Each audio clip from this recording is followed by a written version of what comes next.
पूर्णमदः पूर्णमिदं पूर्णात् पूर्णमुदच्यते पूर्णस्य पूर्णमादाय पूर्णमेवावशिष्यते। ओम शांति शांति शांतिः। ओम गुरुर्ब्रह्मा गुरुर्विष्णुर्गुरुर्देवो महेश्वरः गुरु साक्षात् परं ब्रह्म तस्मै श्री गुरवे नमः। नारायणं पद्मभुवं वसिष्ठं शक्तिं च तत्पुत्र पराशरं च व्यासं सुखं गौडपदं महान्तं गोविन्द योगीन्द्रमथास्य शिष्यं श्रीशङ्कराचार्यमथास्य पद्मपादं च हस्तामलकं च शिष्यं तं तोटकं वार्तिककारमन्यानस्मद्गुरून् सन्ततमानतोऽस्मि। श्रुतिस्मृतिपुराणानाम् आलयं करुणालयं नमामि भगवत्पादं शङ्करं लोकशङ्करं शङ्करं शङ्कराचार्यं केशवं बादरायणं सूत्रभाष्यकृतौ वन्दे भगवन्तौ पुनः पुनः। ईश्वरो गुरुरात्मेति मूर्तिभेदविभागिने व्योमवद्व्याप्तदेहाय दक्षिणामूर्तये नमः। ॐ सदाशिवसमारम्भां शङ्कराचार्यमध्यमाम् अस्मदाचार्यपर्यन्तां वन्दे गुरुपरम्पराम्। ॐ यो ब्रह्माणं विदधाति पूर्वं यो वै वेदांश्च प्रहिणोति तस्मै तं हदेवमात्मबुद्धिप्रकाशं मुमुक्षुर्वै शरणमहं प्रपद्ये। ॐ शान्ति शान्ति शान्तिः। ॐ असतो मा सद्गमय तमसो मा ज्योतिर्गमय मृत्योर्मामृतं गमय। ॐ शान्ति शान्ति शान्तिः। ॐ यश्चन्दसां वृषभो विश्वरूपः छन्दोभ्योऽद्यमृतात् सम्बभूव समेन्द्रो मेधया स्पृणोतु अमृतस्य देवधारणो भूयासं शरीरं मे विचर्षणं जिह्वा मे मधुमत्तमा कर्णाभ्यां भूरि विश्रुवं ब्रह्मणः कोशोऽसि मेधया पिहितः श्रुतं मे गोपाय। ॐ शान्ति शान्ति शान्तिः। नारायण नारायण नारायण नारायण। நமஸ்காரம். நம்ம பார்த்துக்கிட்டு இருக்கிறது ஜீவன் முக்தி விவேகம். ஜீவன் முக்தி விவேகத்தோட மங்களாச்சரணம் ஸ்லோகம் படிச்சுருவோம். யஸ்ய நிஸ்வசிதம் வேதாஹ யோ வேதேப்யோகிலம் ஜகத் நிர்மமே தமகம் வந்தே வித்யாதீர்த்தமகேஸ்வரம். ஜீவன் முக்தி விவேகத்துல முதலாவது பிரகரணம் பிரமாண பிரகரணம். பிரமாணத்தை பேஸ் பண்ணி பார்த்தீங்கன்னா இங்க விஷயம் சொல்லப்படுது. அதுல விவிதிஷா சந்நியாசம் பார்த்து முடிச்சுட்டு இப்போ வித்வத் சந்நியாசம் அப்படின்ற டாபிக்ல பார்த்தீங்கன்னா விசாரம் பண்ண ஆரம்பிச்சிருக்கோம். நேத்து பார்த்தீங்கன்னா வித்வத் சந்நியாசத்தை ஆரம்பிச்சிருக்கோம். வித்வத் சந்நியாசம் அப்படின்றதுக்கும் விவிதிஷா சந்நியாசத்துக்கும் ஒரே ஒரு டிஃப்ரெண்ட் இன்னைக்கு பாடத்துலையும் வரப்போகுது. ஸ்ரவணம் பண்றதுக்கு முன்னாடி, ஆத்ம ஞானத்தை அடையறதுக்கு முன்னாடி சந்நியாசம் எடுத்துக்கிட்டு, கிரகஸ்தாசிரமத்துல இருந்து சந்நியாசம் எடுத்துக்கிட்டு குருநாதர்கிட்ட போய் எனக்கு ஆத்மாவை உபதேசம் பண்ணுங்கன்னு சொன்னா அதுக்கு பேர் என்ன பேரு? விவிதிஷா. அறியாதவன் அறிவதற்காக, இந்த சாஸ்திரத்தை அறியறதுக்கு, ஆத்மாவை அறியறதுக்காக சந்நியாசம் எடுத்துக்கிட்டு போனா விவிதிஷா. அதே ஸ்ரவணம் முடிச்சதுக்கு பிறகு ஆத்மா எனக்கு தெரிஞ்சு போச்சு, நல்லா பார்த்தீங்கன்னா 10 உபனிஷதங்களும் பிரம்மசூத்திரத்தையும் பகவத்கீதையையும் நல்லா பிரஸ்தான திரயத்தை நல்லா ஸ்ரவணம் பண்ணிட்டேன் சங்கர பாஷ்யத்தோட. ஒரு 7-8 வருஷம் வந்து பாத்தீங்கன்னா கொடுத்து இதெல்லாம் கேட்டதுக்கு பிறகு எனக்கு ஒரு தீர்மானம் ஆயிடுச்சு. இனி நான் வந்து லௌகிகத்துக்கு போக வேணாம். எனக்கு இனிமே நான் மனனம் பண்ணணும், நிதித்தியாசனம் பண்ணணும் அப்படின்னு ஒரு கன்விக்ஷன் வந்து நான் இந்த லைஃப்பை ஃபிக்ஸ் பண்ணிக்கிறேன் அப்படின்னு யாரு சந்நியாசம் எடுக்கிறாங்களோ அவங்களுக்கு பேரு வித்வத் சந்நியாசம் அப்படின்னு பேரு. வித்வத் சந்நியாசம் எங்க நடக்கும் அப்படின்னா சிரவணத்துக்கு பிறகு நடக்கலாம். ஒருவேளை வந்து பாத்தீங்கன்னா மனனத்துக்கு பிறகும் சில பேருக்கு நடக்கலாம். சில பேருக்கு வந்து பாத்தீங்கன்னா நிதித்தியாசனத்துக்கு பிறகும் சில பேருக்கு நடக்கலாம். ஆனா வந்து பாத்தீங்கன்னா சிரவண மனனத்துக்கு பிறகு நடக்கிறது தான் பெரும்பாலும் நடக்கிறது. சிரவணம் முடிச்சோன்னு பண்ணிப்பாங்க. இப்ப என்ன மாதிரி வந்து பாத்தீங்கன்னா சிரவணம் முடிச்சோன்னு நான் சன்னியாசம் பண்ணியிருக்கேன். அப்ப சிரவணம் முடிச்சு சிரவணம் பண்ணோன்னா எனக்கு தெரிஞ்சு போச்சு இனி நான் வந்து லௌகிகத்துக்கு போக வேணாம். ஒரு 33 வயசுல வந்து பாத்தீங்கன்னா நான் சன்னியாசம் எடுக்கிறேன். அப்போ எனக்கு ஒரு ஃபிக்ஸ் ஆச்சு என்னன்னு கேட்டீங்கன்னா இனி நான் வந்து பாத்தீங்கன்னா கிரகஸ்தாசிரமத்துக்கோ இல்லை வந்து லௌகிகமான காரியங்களுக்கோ போக வேணாம். இனிமே நான் மனனம் தான் என்னோட வேலை, நிதித்தியாசனம் தான் என்னோட வேலை அப்படின்னு நான் ஃபிக்ஸ் பண்ணி சன்னியாசம் எடுத்தேன். அப்ப அதுக்கு பேரு வித்வத் சந்நியாசம் அப்படின்னு பேரு. சில பேர் என்ன பண்ணுவாங்க மனனத்தை முடிச்சு கூட, இப்ப என்ன மாதிரி என்னோட குருபாய்கள்லாம் கொஞ்சம் பேர் இருந்தாங்க. குருபாய்னா கூட படிச்சவங்க சகபாட்டிகள். அவங்கள சில பேர் என்ன பண்ணாங்க அப்படின்னு கேட்டீங்கன்னா பிரம்மச்சாரியாவையே இருந்து சிரவணத்தையும் பண்ணி பல காலம் மனனத்தையும் வந்து பாத்தீங்கன்னா நீண்ட காலம் மனனத்தையும் பண்ணி அதுக்கப்புறம் வந்து பாத்தீங்கன்னா சன்னியாசம் எடுத்திருப்பாங்க. மனனத்துக்கு பிறகு அவங்களுக்கு தெரிஞ்சிருக்கோம் இனி வந்து பாத்தீங்கன்னா நம்ம நிதித்தியாசனம் தான் பண்ணணும், வேற வழி இல்லை, இந்த பக்கம் போகக்கூடாது அப்படின்னு நல்லா தீர்மானம் பண்ணி எடுத்துக்கிட்டோம் அப்படின்னா அதுக்கு பேரு வித்வத் சந்நியாசம். அப்போ மனனத்துக்காக வித்வத் சந்நியாசம் பண்ணிப்பாங்க, நிதித்தியாசனத்துக்காகவும் வந்து பாத்தீங்கன்னா வித்வத் சந்நியாசம் பண்ணி கொள்வார்கள். அதனால்தான் வந்து பாத்தீங்கன்னா நேற்று ஆரம்பிக்கும் போதே வந்து பாத்தீங்கன்னா ரொம்ப கிளியரா சொல்லிச்சு. சம்யக் அனுஷ்டிதை முதல் இதுலயே அத வித்வத் சந்நியாசம் நிரூபயாமக அப்படின்னு சொல்லிட்டு ஆரம்பிக்கும் போதே சம்யக் அனுஷ்டிதைஹி ஸ்ரவண மனன நிதித்தியாசனைஹி, ஸ்ரவண மனன நிதித்தியாசனம்லாம் நல்ல முறையில பண்ணப்பட்டு பரம் தத்துவம் விதித்தவத்பிஹி, பரம தத்துவத்தை நன்றாக அறிந்தவர்களால். சுவாமி சில பேர் நிதித்தியாசனம் பண்ணிட்டும் போவாங்களா? ஆமா, நிதித்தியாசனம் பண்ணிட்டு வந்து பாத்தீங்கன்னா போவாங்க. ஜீவன் முக்திக்காக வந்து பாத்தீங்கன்னா 2 காரியம் வந்து பண்ண வேண்டி இருக்கு. பின்னாடி வரப்போது ஆச்சரியர் சொல்ல போற. என்ன ஆகும் அப்படின்னு கேட்டீங்கன்னா ஒரு வாட்டி கிளிம்ஸ் கிடைச்சிடும். நீங்க எங்கேயாவது நிதித்தியாசனத்துல ஆத்ம தியானத்துல உட்கார்ந்து இருக்கும் போது ஒரு வாட்டி வந்து பாத்தீங்கன்னா கிளிம்ஸ் கிடைச்சிடுச்சு அப்படின்னா அப்ப வந்து பாத்தீங்கன்னா ஆத்ம தத்துவம் அறியப்பட்டதுன்னு பேரு. சிரவணம் பண்ணி மனனம் பண்ணி மனனத்தோட முடிவுல வந்து பாத்தீங்கன்னா என்ன ஆயிடும், நிதித்தியாசனத்துல ஆத்ம தியானம் பண்ணிட்டு இருக்கும் போது தும்னு வந்து பாத்தீங்கன்னா தேகமில்லாத தன்னை வந்து பாத்தீங்கன்னா ஒரு எக்ஸ்பீரியன்ஸ் வந்து கிடைச்சோம். அவ்வளவுதான், முடிஞ்சு போச்சு. கைத்துல தெரிஞ்ச பாம்பு ஒரு க்ஷணம் வந்து பாத்தீங்கன்னா என்ன ஆகுது, மின்னல்னால ஒரே ஒரு க்ஷணம் வந்து பாத்தீங்கன்னா மின்னல் வந்துச்சு, கைத்துல தெரிஞ்ச பாம்பு ஓடி போச்சு, கயிறு தெரிஞ்சு போச்சு. திரும்ப தெரியுமா கயிறு அப்படின்னா திரும்ப கைத்துக்கு மேல பாம்பு தெரியவே தெரியாது. ஒரு வாட்டி கயிறு தெரிஞ்சிடுச்சுன்னா திரும்ப தெரியாது. ஆனா என்ன இருக்கும் அப்படின்னு கேட்டீங்கன்னா அந்த அனுபூதி ஆனதுக்கு பிறகு கூட வந்து பாத்தீங்கன்னா விபரிய வாசனான்னு நிறைய இருக்கு. விபரியம் அப்படின்னு சொல்லக்கூடியது வாசனைகள், அதுக்கப்புறம் வந்து பாத்தீங்கன்னா மனசுன்னு ஒண்ணு இருக்கு. இந்த 2ம் வந்து பாத்தீங்கன்னா நஷ்டமாகாத வரைக்கும் ஜீவன் முக்தி வந்து பாத்தீங்கன்னா கிடைக்காது. அதனால என்ன பண்ணுவாங்க அப்படின்னு கேட்டீங்கன்னா ரமணர் வந்து பாத்தீங்கன்னா மதுரையிலேயே அவருக்கு எக்ஸ்பீரியன்ஸ் ஆயிடுச்சு. ஒரு மரண அனுபவம் ரமணருக்கு வந்து பாத்தீங்கன்னா வீட்டுல இருக்கும் போதே ஜென்மாந்தரத்தோட சம்ஸ்காரத்தினால கிடைச்சிருச்சு. ஆனா எதுக்காக வந்து பாதாள லிங்கத்துல உட்கார்ந்தார் அப்படின்னா அவரோட லைஃப் ஹிஸ்டரியில கேட்டீங்க அப்படின்னா பகவான் சொல்லுவார் என்னன்னா புதுசா நான் ஒன்றும் இங்க வந்து அடையலை அப்படின்னு. அடைஞ்சதுதான், ஏற்கனவே அடைஞ்சதுதான். அப்ப அடைஞ்சதைய திரும்ப வந்து பாத்தீங்கன்னா அடையறதுக்கு ஏதாவது இருக்கா அப்படின்னா எதுவும் இல்லை.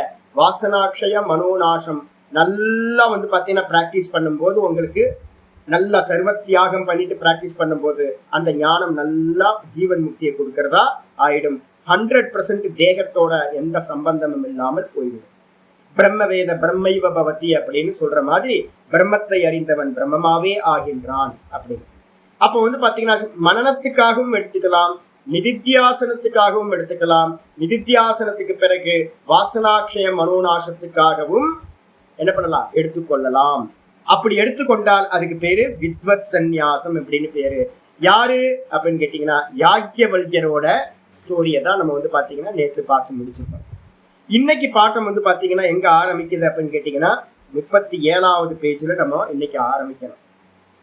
நேத்து வந்து பாத்தீங்க அப்படின்னா யாக்ஞவல்யரோட விஷயங்கள்லாம் பார்த்துட்டு நேற்று யாக்ஞவல்யரோடது ஆமா 36வது பேஜ்ல வந்து பாத்தீங்கன்னா சொல்லியாச்சு. 36வது பேஜ்ல இருக்கிற மூளை முடிச்சாச்சு, அது முடிச்சாச்சு நேற்று. இன்னைக்கு வந்து பாத்தீங்கன்னா 37வது பேஜ்ல வந்து மேல இருக்கு பாரு, ககோல பிராமணே அபி அப்படின்னு இருக்கு. அப்ப ககோல பிராமணத்திலையும், அதாவது யாக்ஞவல்யர் சன்னியாசம் எடுத்துக்கிட்டார் அப்படின்னு தெரியுது. ஏன் சன்னியாசம் எடுக்கணும்? யாராவது கேள்வி கேட்க, புரிஞ்சா போதும்னு ஆபீஸ் போயிட்டு வந்துட்டு இருக்கலாம்ல, புரிஞ்சா போதும்னு. இப்ப நிறைய பேர் என்ன பண்ணிட்டு இருக்காங்கன்னா, அந்த லைஃபை தியாகமே பண்ணாம நிறைய பேர் டீச்சிங் எல்லாம் பண்ணிட்டு இருக்காங்க. எதுக்கு? இதெல்லாம் பொய்ன்னு தெரிஞ்சு போனதுக்கு பிறகு அவன் வந்து பாத்தீங்கன்னா என்ன கர்மத்தை பண்ணுவான்? பர்பஸ் இருக்கணும்ல, ஒரு கர்மத்தை பண்றதுக்கு ஒரு பர்பஸ் இருக்கணும். இப்ப எதுக்காக ஜாபுக்கு போகணும்? நான் எல்லாத்துக்கும் சொல்லிட்டு இருக்கேன், பண்பற்ற ஜாப் இருக்குன்னா எதுக்கு ஜாப் போடுறீங்க? 55 வயசுக்கு மேல 50 வயசுக்கு மேல வந்து பாத்தீங்கன்னா ஒருத்தர் ஜாபுக்கு போறாரு அப்படின்னா ஒரே ஒரு காரணம் இருக்கணும். என்ன காரணம்? பண்பற்ற ஜாம் தான், ஜீவன உபாயம் தான் வந்து பாத்தீங்கன்னா இல்லை அப்படின்னா நீங்க ஜாபுக்கு போகலாம், ஓகே, இருந்துட்டு போகலாம். அதே நேரத்துல வந்து பாத்தீங்க அப்படின்னா ஒருத்தனை அடைய வேண்டியதை அடைஞ்சிட்டான் அப்படின்னா, பரம வைராக்கியம் இருக்கு, இந்த ஜெகத்தே பொய்ன்னு தெரிஞ்சிச்சுன்னா அவன் வந்து பாத்தீங்கன்னா ஜீவன உபாயத்துக்காக வந்து பாத்தீங்கன்னா ஏதாவது பண்ணுவானா அப்படின்னா பண்ண மாட்டான். எந்த முக்த புருஷர்களும் சம்பாத்தியம் பண்றதை நீங்க பார்த்திருக்கவே முடியாது. அப்ப வந்து பாத்தீங்க அப்படின்னா 100% வைராக்கியம் தான் வந்து பாத்தீங்கன்னா வித்வத் சந்நியாசத்தோடது. அப்ப புரியாதவங்க மனசுல புரிஞ்சுக்கிட்டாலாம் வந்து பாத்தீங்கன்னா தேவையில்லை சுவாமி. யாக்ஞவல்யருக்கு புரியாததா அவர் சன்னியாசம் எடுத்துட்டு காட்டுக்கு போறது? பரமஞானியா இருந்தார். அப்ப பரமஞானியா இருக்கிறவர் வந்து பாத்தீங்கன்னா எதுக்காக நிதித்தியாசனம் பண்றதுக்கு, எதுக்காக காட்டுக்கு போகணும் வாசனாட்சயம் மனோநாசத்துக்கு அப்படின்னா ஜீவன் முக்தி லாபத்துக்காக. அப்ப ஜீவன் முக்தி அடையணும் அப்படின்னா வித்வத் சந்நியாசத்தை செய்து கொள்ள வேண்டும் அப்படின்னு விதி. ஒண்ணு யாக்ஞவல்யரோட சொல்லியாச்சு. ரெண்டாவது வந்து பாத்தீங்கன்னா இன்னைக்கு பாட்டத்துல ககோல பிராமணே அபி அப்படின்னு ஆரம்பிக்குது. ககோல பிராமணம் அப்படின்னு 3:5 3வது அத்தியாயம் பிருகதாரண்யத்துல 5வது பிராமணம் ரொம்ப முக்கியமானது. நான் அதிகமா கோட் பண்ணிக்கிட்டே இருக்கிறது வந்து பாத்தீங்கன்னா இந்த மந்திரங்கள். நான் வந்து பாத்தீங்கன்னா டீச்சிங் ஆரம்பிச்சதுல இருந்து இதை மட்டும் ஒரு 1000 முறை சொல்லியிருப்பேன், இந்த மந்திரங்களை மட்டும். ஏன் அப்படின்னா அவ்வளோ பிரமாணமான மந்திரம் இந்த மந்திரம். இதுவும் வந்து பாத்தீங்கன்னா எதை குறிக்குது அப்படின்னா வித்வத் சந்நியாசத்தை வந்து பாத்தீங்கன்னா விதிக்கின்றது. எப்படி ஆச்சாரியார் சொல்றார், ககோல பிராமணே அபி.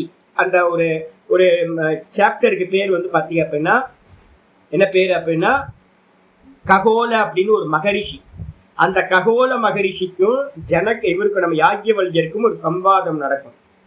அது எங்க இருக்கு அப்படின்னு கேட்டீங்கன்னா முனிகாண்டத்துக்குள்ளார வர்றது. 3வது அத்தியாயம் 4வது அத்தியாயத்துக்குள்ளார அந்த சபால வந்து நிறைய பேர் பேசுவாங்கன்னு சொன்ன பாத்தீங்களா நேத்து. அந்த வித்வத் சபால நிறைய பேர் பேசுறதுல ககோலர் அப்படின்ற ஒரு மகர்ஷியோட ஒரு வாதம் நடக்கிறது. அதுக்கு பேர் ககோல பிராமணம் அப்படின்னு பேரு. அதுல வந்து பாத்தீங்கன்னா வித்வத் சந்நியாசக ஆம்நாயதே, அதுல வந்து வித்வத் சந்நியாசமானது நன்றாக சொல்லப்படுகின்றது. எப்படி அப்படின்னு கேட்டீங்கன்னா தெளிவான மந்திரமே இருக்கு. ஏதம் வை தமாத்மானம் விதித்வா, ஏதம் வை தமாத்மானம் விதித்வா பிராமணாஹ புத்ரைஷனாயாஸ்ச வித்தைஷனாயாஸ்ச லோகைஷனாயாஸ்ச வ்யுத்தாய அத பிக்ஷாச்சர்யம் சரந்தி, வ்யுத்தாய அத பிக்ஷாச்சர்யம் சரந்தி. இதான் வந்து பாத்தீங்கன்னா மந்திரத்தோட ஒரு சின்ன துண்டு. இது பெரிய மந்திரம். அதுல ஒரு சின்ன பார்ட்டை மட்டும் இங்க ஆச்சாரியார் கோட் பண்றார். என்ன அர்த்தம்? ஏத்தம் வை ஆத்தம் ஆத்மானம், அந்த இந்த ஆத்மாவை. ஏத்தம் அப்படின்னா இதுக்கு முன்னாடி மந்திரங்கள் எல்லாம் ஆத்மாவை பத்தி வந்து பாத்தீங்கன்னா சொல்லிட்டு இருக்கு. அது பாபத்தினால் தொடப்படாதது, பாபத்தினால் தேய்ந்து போவதில்லை, புண்ணியத்தால் வளர்வதும் இல்லை. ந கனியான் பாபகேன கர்மனா மந்திரங்கள் வந்து அதுக்கு முன்னாடி இருக்கிற மந்திரங்கள் சொல்லுது, பாப்பத்தினால் வந்து இந்த ஆத்மா தேய்வதில்லை. புண்ணியத்தால வளருமா அப்படின்னு கேட்டீங்கன்னா புண்ணிய கர்மத்தினால இந்த ஆத்மா வளரவும் வளராது. அப்போ அப்படிலாம் சொல்லிட்டு ஆத்மாவோட லட்சணங்கள் எல்லாம் சொல்லி முடிச்சதுக்கு பிறகு இந்த மந்திரம் ஆரம்பிக்குது.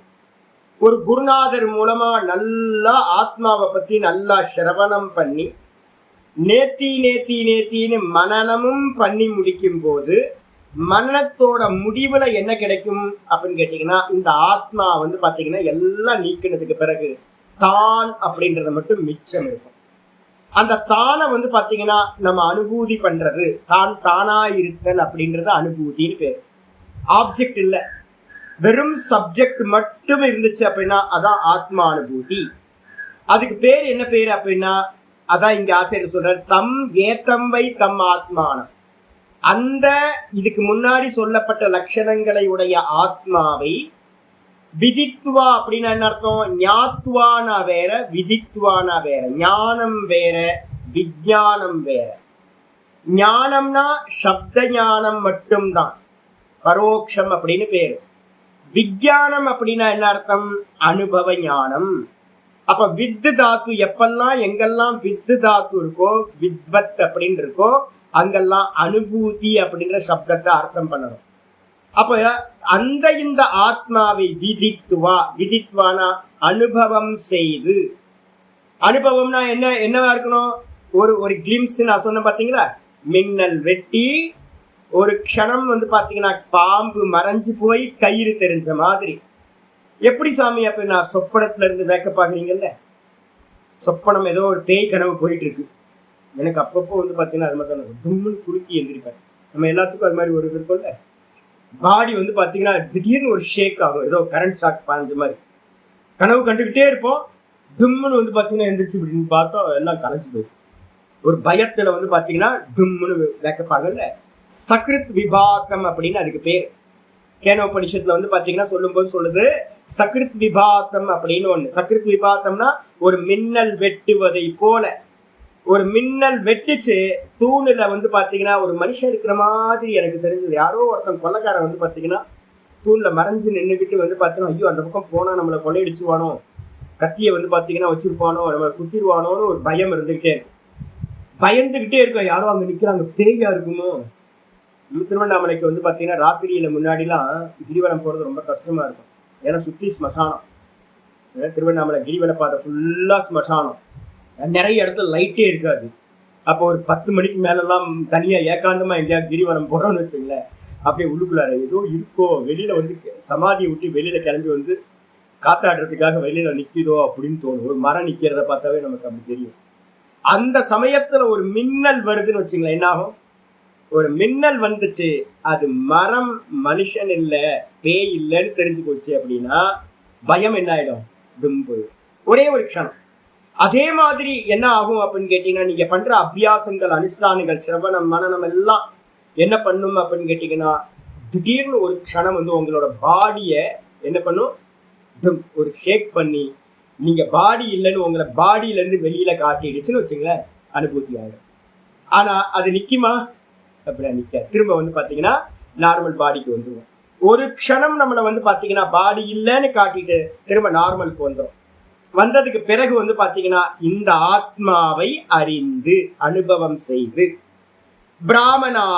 பிராமணாகன்ற சப்தத்துக்காக தான் வஜ்ர சூச்சிகா உபனிஷத்தை நம்ம படிக்க போறோம். பிராமணர்கள் அப்படின்னு சொல்லக்கூடியவர்கள் யாரு அப்படின்னா, உபலக்ஷணார்த்தம். பிராமண சப்தம் ஒரு உபலக்ஷணம், ஒரு குறிப்பு. யாரை குறிக்கிறது அப்படின்னு கேட்டீங்கன்னா, பிரம்மத்தை அறிந்தவர்கள் பிராமணர்கள் அப்படின்ற சப்தம் அர்த்தம் எடுக்கணும். பிரம்மத்தை அறிந்தவர்கள் பிராமணர்கள். அப்போ பிராமணர்கள் யாரு பிரம்மத்தை அறிந்தா? அந்த ஒரு க்ஷணம் வந்து பாத்தீங்கன்னா நான் தேகமில்லை அப்படின்னு ஒரு க்ஷணம் தெரிஞ்சோன்னே, அப்ப இந்த லோகத்துல இருக்கிறதெல்லாம் வந்து பாத்தீங்கன்னா ஒரு க்ஷணத்துல வந்து பாத்தீங்கன்னா தெரிஞ்சு போச்சு, இதெல்லாம் பொய், கல்பிதம் அப்படின்னு. அப்படி தெரிந்தவர்கள் என்ன பண்றாங்க அப்படின்னா, திரும்பவும் அந்த பொய்யோட கூடி இருக்க முடியுமா? பொய்ன்னு தெரியாத வரைக்கும், சத்தியம்னு தெரிஞ்ச வரைக்கும் எல்லாத்தோட என்ஜாய் பண்ணிக்கிட்டு இருந்தோம்.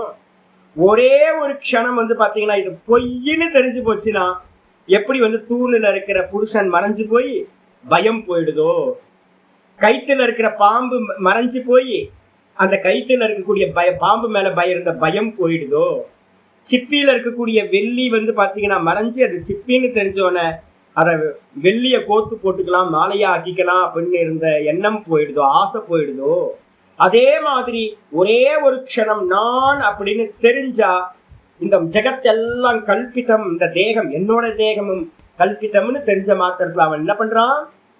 பிராமணாகா, அப்படிப்பட்ட அந்த பிராமணர்கள், பிரம்மத்தை அறிந்தவர்கள் என்ன பண்றாங்க? புத்திரைஷனாயாஸ்ச. புத்திரைஷனா அப்படின்னா புத்திரன் மேல இருக்கக்கூடிய ஆசை. புத்திரனா கூட யார் சேர்த்துக்கணும்? மனைவி, புத்திரன். மனைவி, மக்கள், நம்ம ரெண்டு பேர்த்தையும் சேர்த்துக்கணும். மனைவி மக்கள்னு சொல்லக்கூடிய ஒய்ஃபையும் சில்ட்ரன்ஸ் மேல இருக்கக்கூடிய ஆசை பாசம்லாம் என்ன ஆயிடும்? விட்டுட்டு. ஏன் விட்டாங்க? இப்ப விட முடியுமா அப்படின்னு கேட்டா விட முடியாது. ஏன் அப்படின்னா ஸ்பஷ்டமா இவங்களுக்கு தெரிஞ்சு போச்சு எல்லாம் சொப்பனம் அப்படின்னு. எப்படி சொப்பனத்துல இருந்து பேக்கப் ஆகிறோமோ அது மாதிரி ஞான விழிப்பு வந்தவனுக்கு என்ன ஆயிடுது? அப்ப நான் புத்திரேஷனால இருந்து விட்டுட்டு வித்தாய புத்திரேஷனாயாச்ச வித்தேஷனா. வித்தேஷனான என்ன அர்த்தம்? தனத்து மேல இருக்கக்கூடிய ஆசை. வித்தம் அப்படின்னா என்ன அர்த்தம்? செல்வம், வெல்த். அந்த ஆசைகள்ல இருந்தும் லோகேஷனாயாச்ச, லோகைஷனாயாச்ச. லோகைஷனான என்ன அர்த்தம்? அப்போ நம்ம இங்கிருந்து பரலோகத்துக்கு போகலாம், சொர்க்கத்துக்கு போகலாம், அதுக்கு மேல உபாசனை எல்லாம் பண்ணி சாயுச்சியம் வரைக்கும் போகலாம் அப்படின்னு நமக்கு லோகத்து மேல எல்லாத்துக்கும் ஆசை இருந்துச்சு. அந்த ஆசைகளையும் விட்டுட்டு இந்த லோகத்து ஆசை, ஒரு 5 ஏக்கர் லேண்ட் வாங்கினா நல்லா இருக்கும்ல அப்படின்னு ஆசை வருமா? கொஞ்சம் மனநம் பண்றவனுக்கே என்ன வராது? இதெல்லாம் அனித்தியம்னா இதுக்கு ஒரு 5 ஏக்கர் வாங்கி என்ன பண்ண போறோம்? 5 ஏக்கர் வாங்கி சொப்பனத்துல வந்து ஒரு 5 ஏக்கர் வாங்கலாமான்னு சொன்னா எப்படி கோமாளித்தனமா இருக்குமோ, அதே மாதிரி கோமாளித்தனமா தான் என்ன இருக்கும்? ஒரு நல்ல ஞானி புருஷனுக்கு ஒரு 5 ஏக்கர் வாங்கலாமா சுவாமி அப்படின்னா எதுக்குன்னு கேள்வி கேட்பான். ஆசை வருமா அப்படின்னா இந்த லோகத்துல எனக்கு எதுவும் வாங்க வேணாம், எதையும் அடைய வேணாம். பரலோகம் சாமி, சொர்க்கத்துக்கும் போக வேணாம், பித்ருலோகங்களுக்கும் போக வேணாம், தேவலோகத்துக்கும் எனக்கு போக வேணாம். ஏன் அப்படின்னா நான் பார்ப்பதெல்லாம் கனவு, நான் பார்க்கறது எல்லாமே சொப்பனம் மாதிரி தான், வாஸ்தவம் இல்லை அப்படின்னு தெரிஞ்சதுனால புத்திரேஷனா, வித்தேஷனா, லோகேஷனா, இந்த 3 ஏஷனா திரயம் அப்படின்னு பேரு, ஆசைகள் அப்படின்னு நம்ம சொல்றோம். மண்ணாசை, பொன்னாசை, அப்புறம் மண்ணாசை, பெண்ணாசை, பொன்னாசை, பொன்னாசை. அப்ப என் லோக ஆசனை விட்டாச்சா? உலகம்ல மண்ணு, பொண்ணு, மண்ணுதான் லோகம்னு சொல்லியிருக்குங்க. ஆமா, ஆக்சுவலா மண்ணுன்னு மட்டும் சொல்லியிருக்கு. ஆக்சுவலா என்னன்னு கேட்டீங்கன்னா சாஸ்திரத்தை சொல்றது லோகங்கள், பரலோகங்கள். இந்த பூமியில இருந்து எடுத்துக்கிட்டு மண்ணாசைன்னா இந்த மட்டும்தானே எடுப்போம். ஆனா வந்து பாத்தீங்கன்னா சாஸ்திரம் சொல்றது லோகேஷனானா பிரம்மலோகம் வரைக்கும் இருக்கிற எல்லாத்தையுமே. அதே மாதிரி நம்ம பெண்ணாசைன்னு சொல்லுவோம், பெண்ணாசை இல்லை. வாஸ்தவத்துல நல்லா இது பண்ணி பார்த்தோம் அப்படின்னா பெண்ணாசைன்றது வந்து வேற இல்லை, புத்திரன் தான் ஆசை. புத்திரனுக்காக தான் மனைவி. அதை நம்ம மேலோட்டமா எடுத்துக்கிட்டு பெண்ணாசை பெண்ணாசைன்னு இருக்கோம். வாஸ்தவத்துல புத்திரேஷனா. அப்ப புத்திரேஷனாக்குள்ளார யாரை கொண்டு வந்துடணும்? புத்திரனையும் கொண்டு வந்துடணும், மனைவியையும் கொண்டு வந்துடணும். வெல்த்துக்குள்ளார வித்தம்ன்றதுக்கு அர்த்தம் என்னது? பொன்னாசைன்னு மட்டும் எடுக்கிறோம் நம்ம. ஆனா வந்து பாத்தீங்கன்னா சாஸ்திரத்துல 2 விதமான வித்தம் சொல்லுது. ஒண்ணு வந்து பாத்தீங்கன்னா மானுஷ வித்தம், இந்த வேர்ல்டி வெல்த். அதுக்கப்புறம் வந்து பாத்தீங்கன்னா தெய்வம் வித்தம். தெய்வம் வித்தம்னு அர்த்தம் உபாசனா, தேவதையோட உபாசனாவோட ஞானம். இந்த 2த்தையும் வச்சுக்கிட்டு நம்ம என்ன பண்றோம்? கர்மனா பித்ருலோக, வித்தியா தேவலோக. வேர்ல்டி வெல்த்தை வச்சுக்கிட்டு கர்மம் பண்றோம், பித்ருலோகத்துக்கு போகலாம். அதே நேரத்துல வந்து பாத்தீங்கன்னா உபாசனான்ற வெல்த்தை வச்சுக்கிட்டு உபாசனை பண்ணி சாயுஜ்ய பதவி வரைக்கும் போகலாம். அப்ப வந்து பாத்தீங்கன்னா ஆனா இது எதுவுமே என்னது? நம்ம ஏற்கனவே பார்த்திருக்கோம், அனாத்ம லோகங்கள். மேல இருக்கக்கூடிய லோகங்கள் எல்லாம் ஆத்ம லோகம் இல்லை. அப்ப ஆத்மாவை ஒருத்தன் அறிஞ்சான் அப்படின்னா அவன் இந்த 3க்கும் ட்ரை பண்ணவே மாட்டான். இந்த 3த்தையும் அவன் என்ன பண்றான்? யுத்தாய. யுத்தாய அப்படின்றதுக்கு அர்த்தம் உதறி தள்ளி விட்டு. உதறி தள்ளிட்டு. நான் எக்ஸாம்பிள் வந்து பாத்தீங்கன்னா எங்க ஆச்சாரியார் சொல்ற எக்ஸாம்பிள் தான். குதிரை இருக்குல்ல, நார்த் இந்தியாவிலலாம் வந்து பார்த்தீங்க அப்படின்னா ரிஷிகேஷ்லாம் நிறைய கழுதை, இந்த கோவேரி கழுதைன்னு சொல்லுவோமா, குதிரையும் கழுதையும் கலந்தது. அதுதான் வந்து பார்த்தீங்கன்னா அங்கே கங்கை கரையிலெல்லாம் கல் சுமக்கிறதுக்கு வீட்டுக்கு எல்லாம் அதான் யூஸ் பண்ணுவாங்க. எங்கள் ஆசிரமம் பக்கத்துலேயே ஒரு அது மாதிரி 2-3 இது இருந்துச்சு. அதுங்க என்ன பண்ணுவோம் அப்படின்னு கேட்டிங்கன்னா மண்ணில் புரளும் நல்லா. அந்த குதிரையே வச்சுங்களேன், இங்கே வீட்டு பக்கத்துலேயே குதிரை இருக்குது. பாத்தீங்க அப்படின்னா மண்ணுல வந்து பாத்தீங்கன்னா எல்லாம் வந்து இப்படி உடம்பெல்லாம் அழுக்கா இருக்கும். ஏன்னா கீழே இருக்கிற மண்ணெல்லாம் அதுக்கு மேல இருக்கும். இதுக்கு என்ன பண்ணும் அப்படின்னு கேட்டீங்கன்னா, ஒரு பிளிரிட்டு வந்து பாத்தீங்க அப்படின்னா ஒரு உடம்ப ஒரு ஷேக் பண்ணி அப்படி ஒரு உதரும் பாருங்க. மொத்த டஸ்ட் வந்து பாத்தீங்கன்னா கீழே கொட்டி.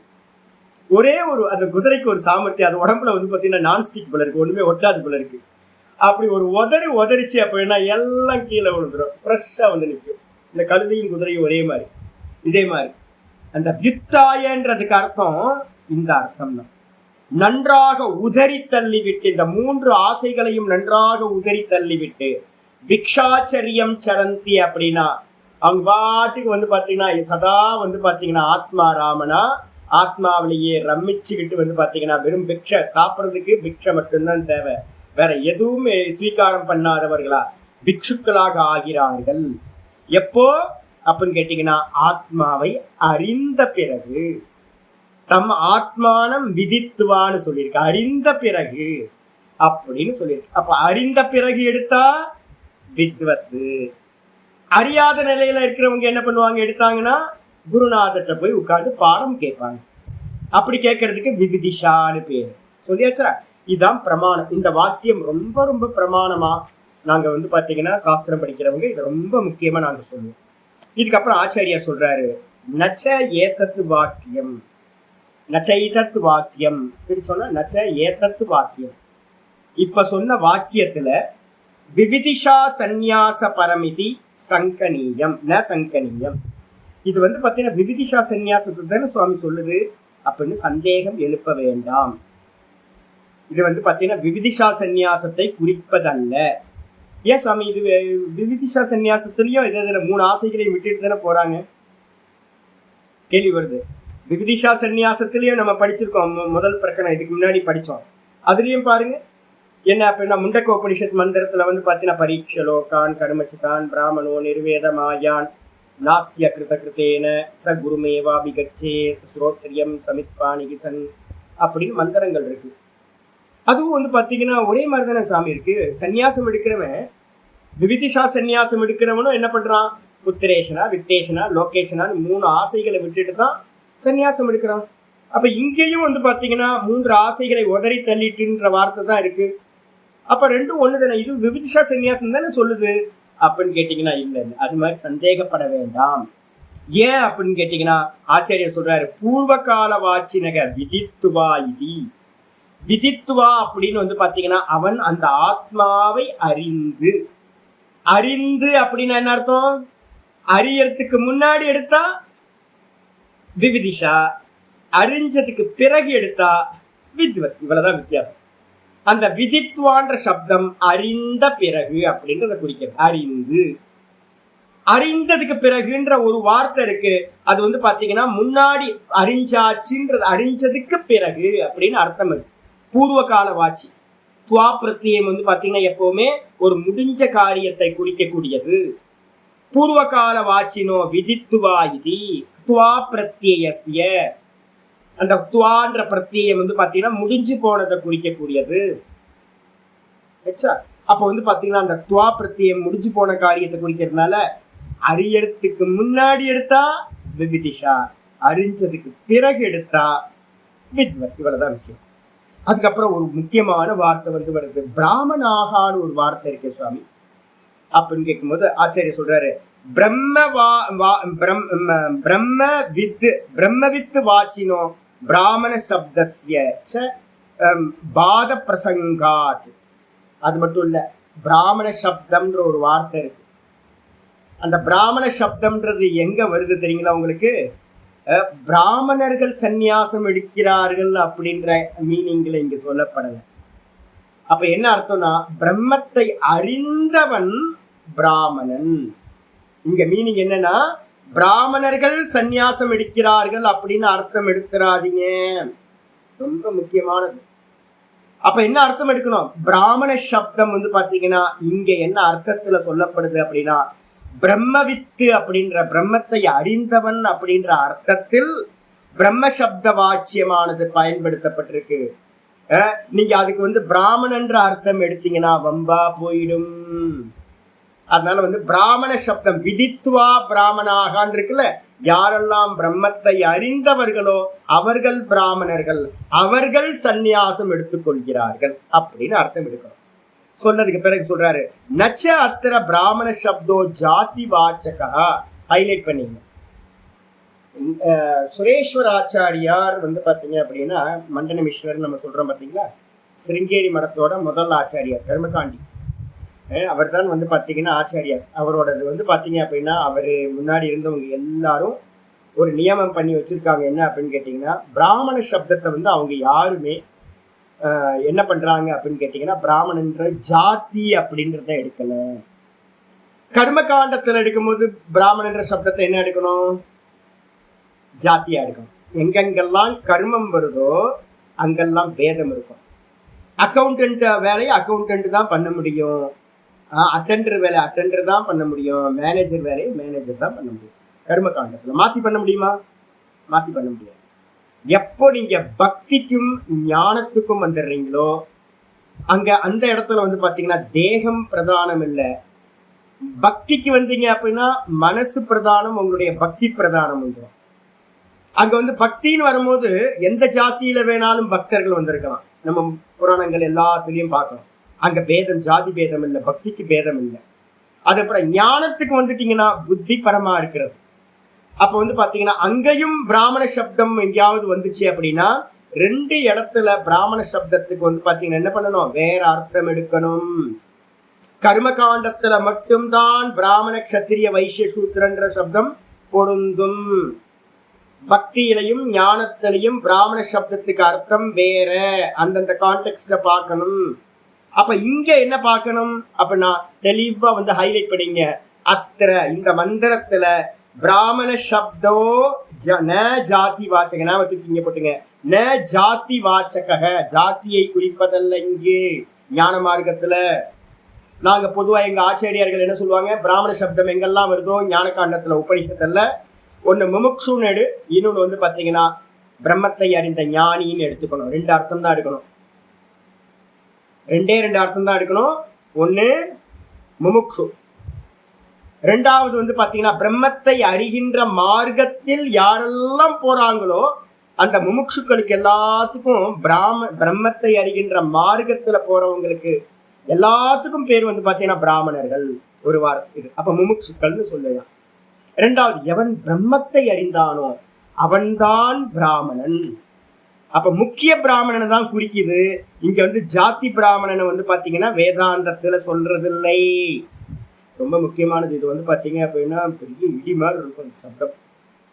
வித்யாரண்ய சுவாமி எங்க இருந்தாரு, சிருங்கேரி மடத்தோட ஆச்சாரியரா இருந்தார். அவர் எழுதுற வார்த்தை இது. பிராமண சப்தம் இங்கு ஜாதி வாச்சகம் இல்லை. ஏன், இது உபனிஷத் ஞான மார்க்கத்துல இருக்கிறது. ஒரு இடத்துல இதே வந்து பாத்தீங்க அப்படின்னா ஒரு அக்னிஹோத்திரம் ஜுஹியாத் அப்படின்னு இருக்குன்னு வச்சுங்க, பிராமணர்கள் பண்ணக்கூடிய கர்மாக்கள் இருக்கு. அப்ப கர்மகாண்டத்தோட பூர்வ காண்டத்துல வந்து எங்கேயாவது பிராமண சப்தம் இருந்துச்சுன்னா என்ன யூஸ் பண்ணணும், பிராமணன்னா ஜாத்தியை தான் எடுத்துக்கணும். அப்ப இடம் பார்த்து தான் மீனிங் எடுக்கணும். இங்க அத்திர அப்படின்ற வார்த்தை போட்டிருக்கு. இங்கு பிராமண சப்தோ ந ஜாதி வாச்சக. அது மட்டும் இல்ல, வாக்கிய சேஷே. எதை வச்சு சொல்றீங்க சாமி? நானும் ஒத்துக்க மாட்டேன். பிராமண சப்தத்துக்கு எப்படி நீங்க பாட்டுக்கு வேற எதுவும் சொல்றீங்க, உங்க இஷ்டப்படி சொல்லுவீங்களா அப்படின்னா? பெரியவங்க வந்து பாத்தீங்கன்னா நானா இருக்கட்டும் பெரியவங்களா இருக்கட்டும் எல்லாம் பெரியவங்க போட்டு கொடுத்த பாதை. நாங்க எதை பேசினாலும் என்ன பண்ணுவோம் தெரியுங்களா, பிரமாணம் இல்லாம ஒரு வார்த்தை கூட நாங்க பேசணும். நீங்க கொஞ்சம் ப்ராக்டிஸ் பண்ணி பண்ணி என் பின்னாடியே வந்தீங்கன்னா ஒரு 5 வருஷம் 10 வருஷம் என்னோட இதை ஃபாலோ பண்ணிக்கிட்டே வந்தீங்கன்னு வச்சுக்கோங்களேன், நீங்க பேசுனீங்கன்னாவே உங்களுக்கு வந்து பார்த்தீங்கன்னா பேச்சு எப்படி ஆயிடும்னு கேட்டீங்கன்னா ஸ்ருதியிலேருந்து ஸ்மிருதியிலேருந்து தான் நீங்கள் பேசுகிற வாக்கியம்லாம் அந்த அளவுக்கு ஒருங்கிணைச்சு. சொந்த சரக்குன்றது எங்கேயும் முட்டு கொடுக்கறது, ஏதாவது வந்து பார்த்தீங்கன்னா நம்ம சொன்னதை நிரூபணம் பண்ணுறதுக்காக எதையாவது சொல்கிறது அப்படிலாம் இருக்கவே இருக்காது. பெரியவங்களோட இது வந்து பார்த்தீங்கன்னா அப்படிதான் இருக்கும். உடனே வந்து பார்த்தீங்கன்னா யார் சொல்கிறா, வித்யாரண்ய சுவாமி சொல்கிறார், நீ வந்து பார்த்தீங்கன்னா ஒரு இடத்துல மட்டும் எடுக்கக்கூடாதுப்பா, முன்ன பின்னெல்லாம் பார்க்கணும். இந்த மந்திரத்தோட கண்டினியூட்டி வந்து பார்த்தீங்கன்னா ரொம்ப அருமையான கண்டினியூட்டி இருக்கு. என்ன கண்டினியூட்டி, கீழே வந்து உங்களோட இதில் வந்து பார்த்தீங்கன்னா கொடுத்துருக்கேன் பாருங்க, உங்களோட மதுவர்ஷினியில கொடுத்துருக்கேன் பாருங்க, பாண்டித்யம் நிர்வித்திய நடுவில் இருக்கு பாருங்க, பாண்டித்யம் நிர்வித்திய யாராவது பிருகதாரண்ய உபனிஷத்து வச்சிருந்தீங்கன்னா 3, 5, 1 வந்து பார்த்தீங்கன்னா கிளியரா எடுத்து வச்சுக்கிட்டு படிக்கலாம். இல்லை அப்படின்னா இல்லாதவங்க வந்து பார்த்தீங்கன்னா மதுவர்ஷினியில நான் கீழே வந்து பார்த்தீங்கன்னா சொல்லியிருக்கேன். அதுல வந்து பார்த்தீங்கன்னா இருக்கு இந்த பிக்ஷாச்சரியம் சரந்தி அப்படின்னு இருக்குல்ல, அதுக்கு அப்புறம் வந்து பார்த்தீங்கன்னா என்ன இருக்கு அப்படின்னு கேட்டிங்கன்னா ரொம்ப முக்கியமானது இருக்கு. நான் இங்க இல்லாததும் ஒன்று இருக்கு. நடுவுல ஒரு 2 லைன் இருக்கு. ஆசைகளை எத்தனை சொல்லும்? ஆசைகளை எத்தனை சொல்லியிருக்கோம்? ஏஷனான்றது எத்தனை? 3. ஏஷனாத்திரயம் அப்படின்னு பேரு ஏஷனாத்திரயம், 3 ஆசைகள். ஆனா வந்து பார்த்தீங்கன்னா மந்திரம் என்ன பண்ணிருக்குன்னா அதோட கண்டினியூட்டியா ஒரு லைன் எக்ஸ்ட்ரா இருக்கு. என்னன்னு கேட்டீங்கன்னா யாகேவ புத்திரேஷனா சா வித்தைஷனா, யா வித்தைஷனா சா லோகைஷனா, உபேகேதே ஏஷனா ஏவ பவதா. ஆசைகள் வந்து பார்த்தீங்கன்னா புத்திரேஷனா வித்தேஷனான்னு 2ஆ பிரிக்காதீங்க. புத்திரன் எங்க இருக்காங்க? புத்திரனும் மனைவி எங்க இருக்காங்க? இந்த லோகத்துல தானே இருக்காங்க.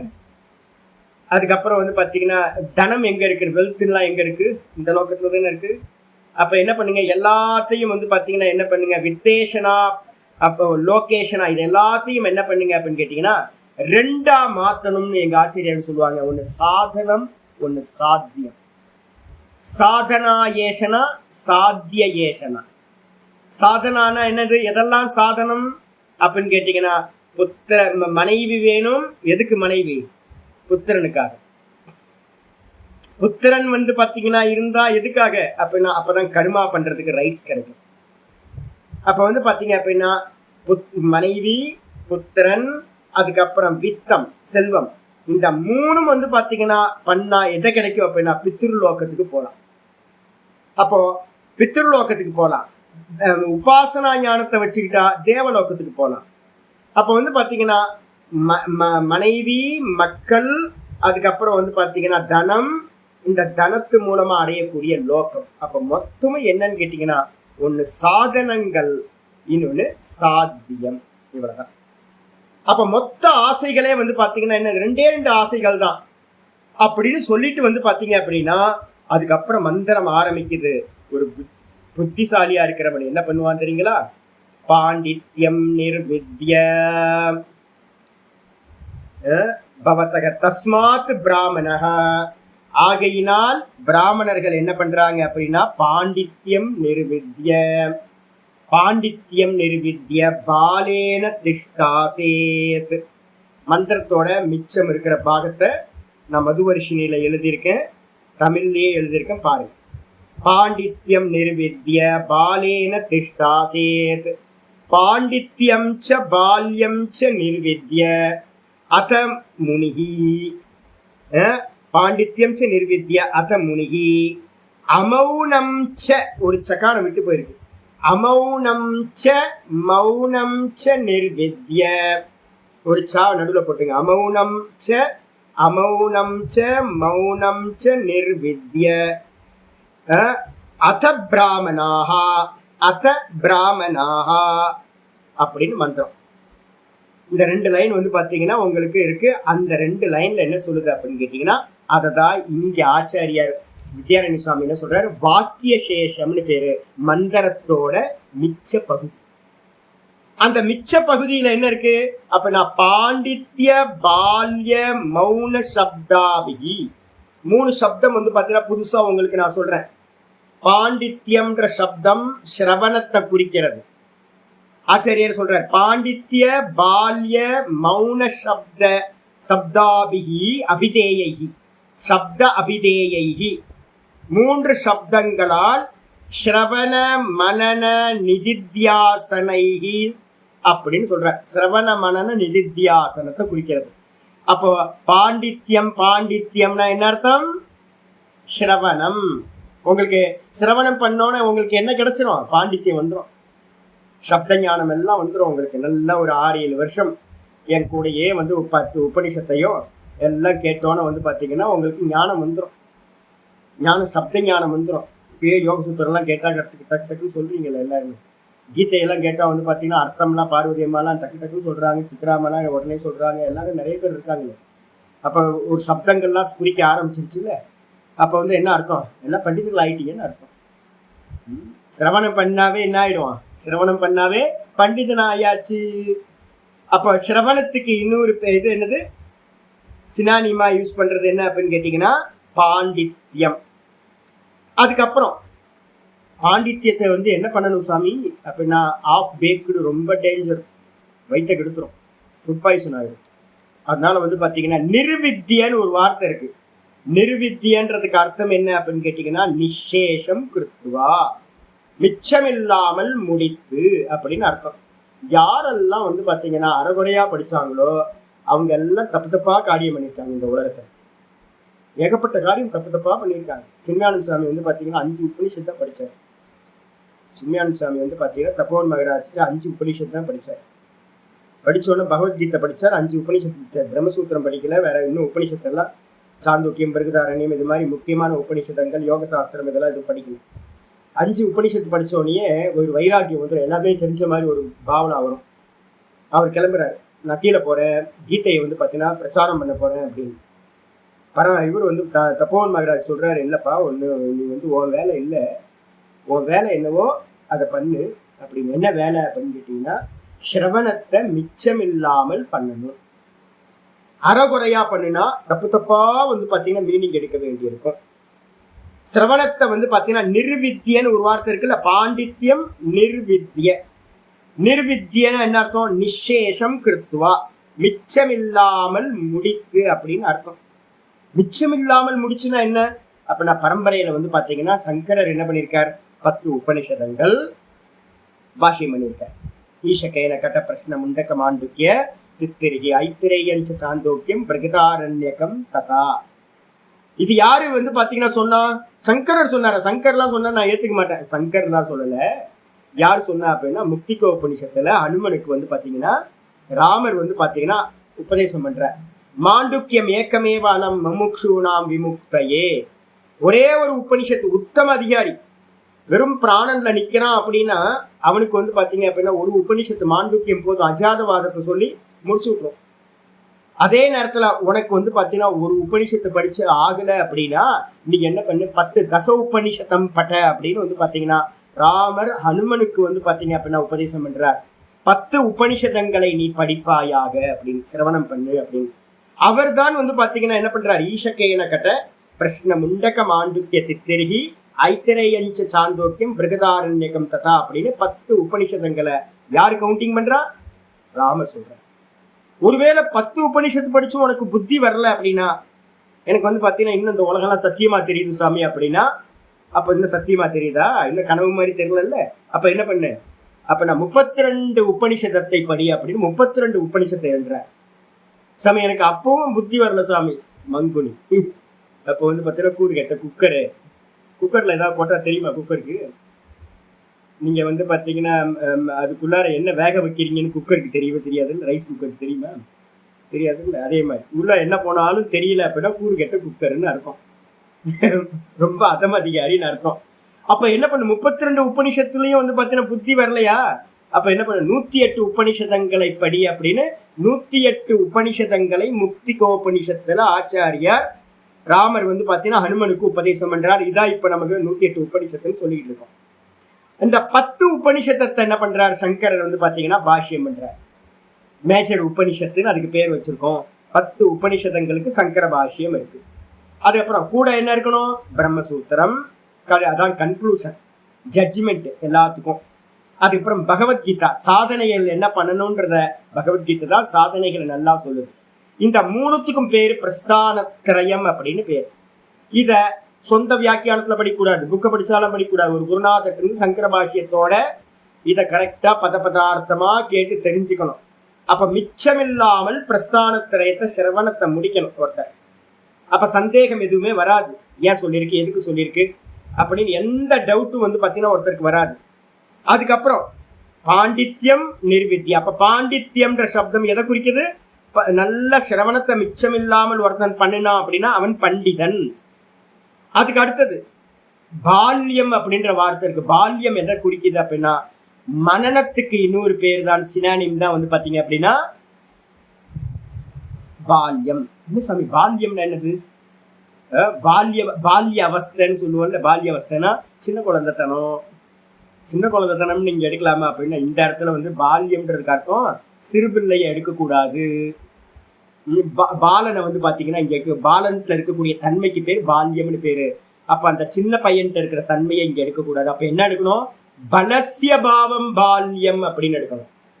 பலம் என்ன பலம் அப்படின்னு கேட்டீங்கன்னா, ஸ்ரவணத்தினால நீங்க ஒரு 10 உபனிஷத்தை படிச்சீங்க அப்படின்னா, நீங்க எங்கேயாவது வந்து பாத்தீங்கன்னா குறையா இங்க கொஞ்சம் அங்க கொஞ்சம் இந்த சத்சங்கத்திலாம் உபனிஷத்து இருக்கிறாங்கல்ல, கேம்ப் எல்லாம் நிறைய கேம்ப் அங்க இங்க எடுத்தாங்கன்னா அவங்களுக்கு ஃபீஸ்டே கிடைக்காது. கொஞ்சோண்டு ஒரு மிக்சர் சாப்பிட்றது, அப்புறம் ஒரு 1/2 மணி நேரம் கழிச்சு ஒரு வாழைப்பழத்தை சாப்பிட்றது, அதுக்கப்புறம் வந்து பார்த்தீங்கன்னா கொஞ்ச நேரம் கழிச்சு ஒரு டீயை சாப்பிட்றது, அப்புறம் 2 மேரி பிஸ்கெட்டை சாப்பிட்றது. பசி யாருமா? பசி யாரவே யாராது. அது பாட்டுக்கு அப்பப்போ வந்து பார்த்தீங்கன்னா குஜராத்துக்கு போனீங்க அப்படின்னா இப்படிதான் நாள் ஃபுல்லாக சாப்பிட்டுட்டே இருப்பாங்க குஜராத்தில். நான் போய் குஜராத்தில் போய் நின்னா பிக்ஸை கொடுங்கப்பா அப்படின்னு ஒரு இடத்துல போய் நிற்கிறேன். ஒரு அம்மா வந்து பார்த்தீங்கன்னா ஒரு சின்ன நல்ல தட்டு, பெரிய தட்டு கொண்டு வந்தாங்க. நான் நினைச்சேன், ஆஹா பெரிய தட்டு வருது, பேய் பசி எனக்கலாம். யாத்திரையெல்லாம் பேய் பசி இருக்கும், பூத்தம் உள்ள புகுந்த மாதிரி. நான் 4 ஆள் சாப்பிட்ற சாப்பாடு சாப்பிட்றவன்.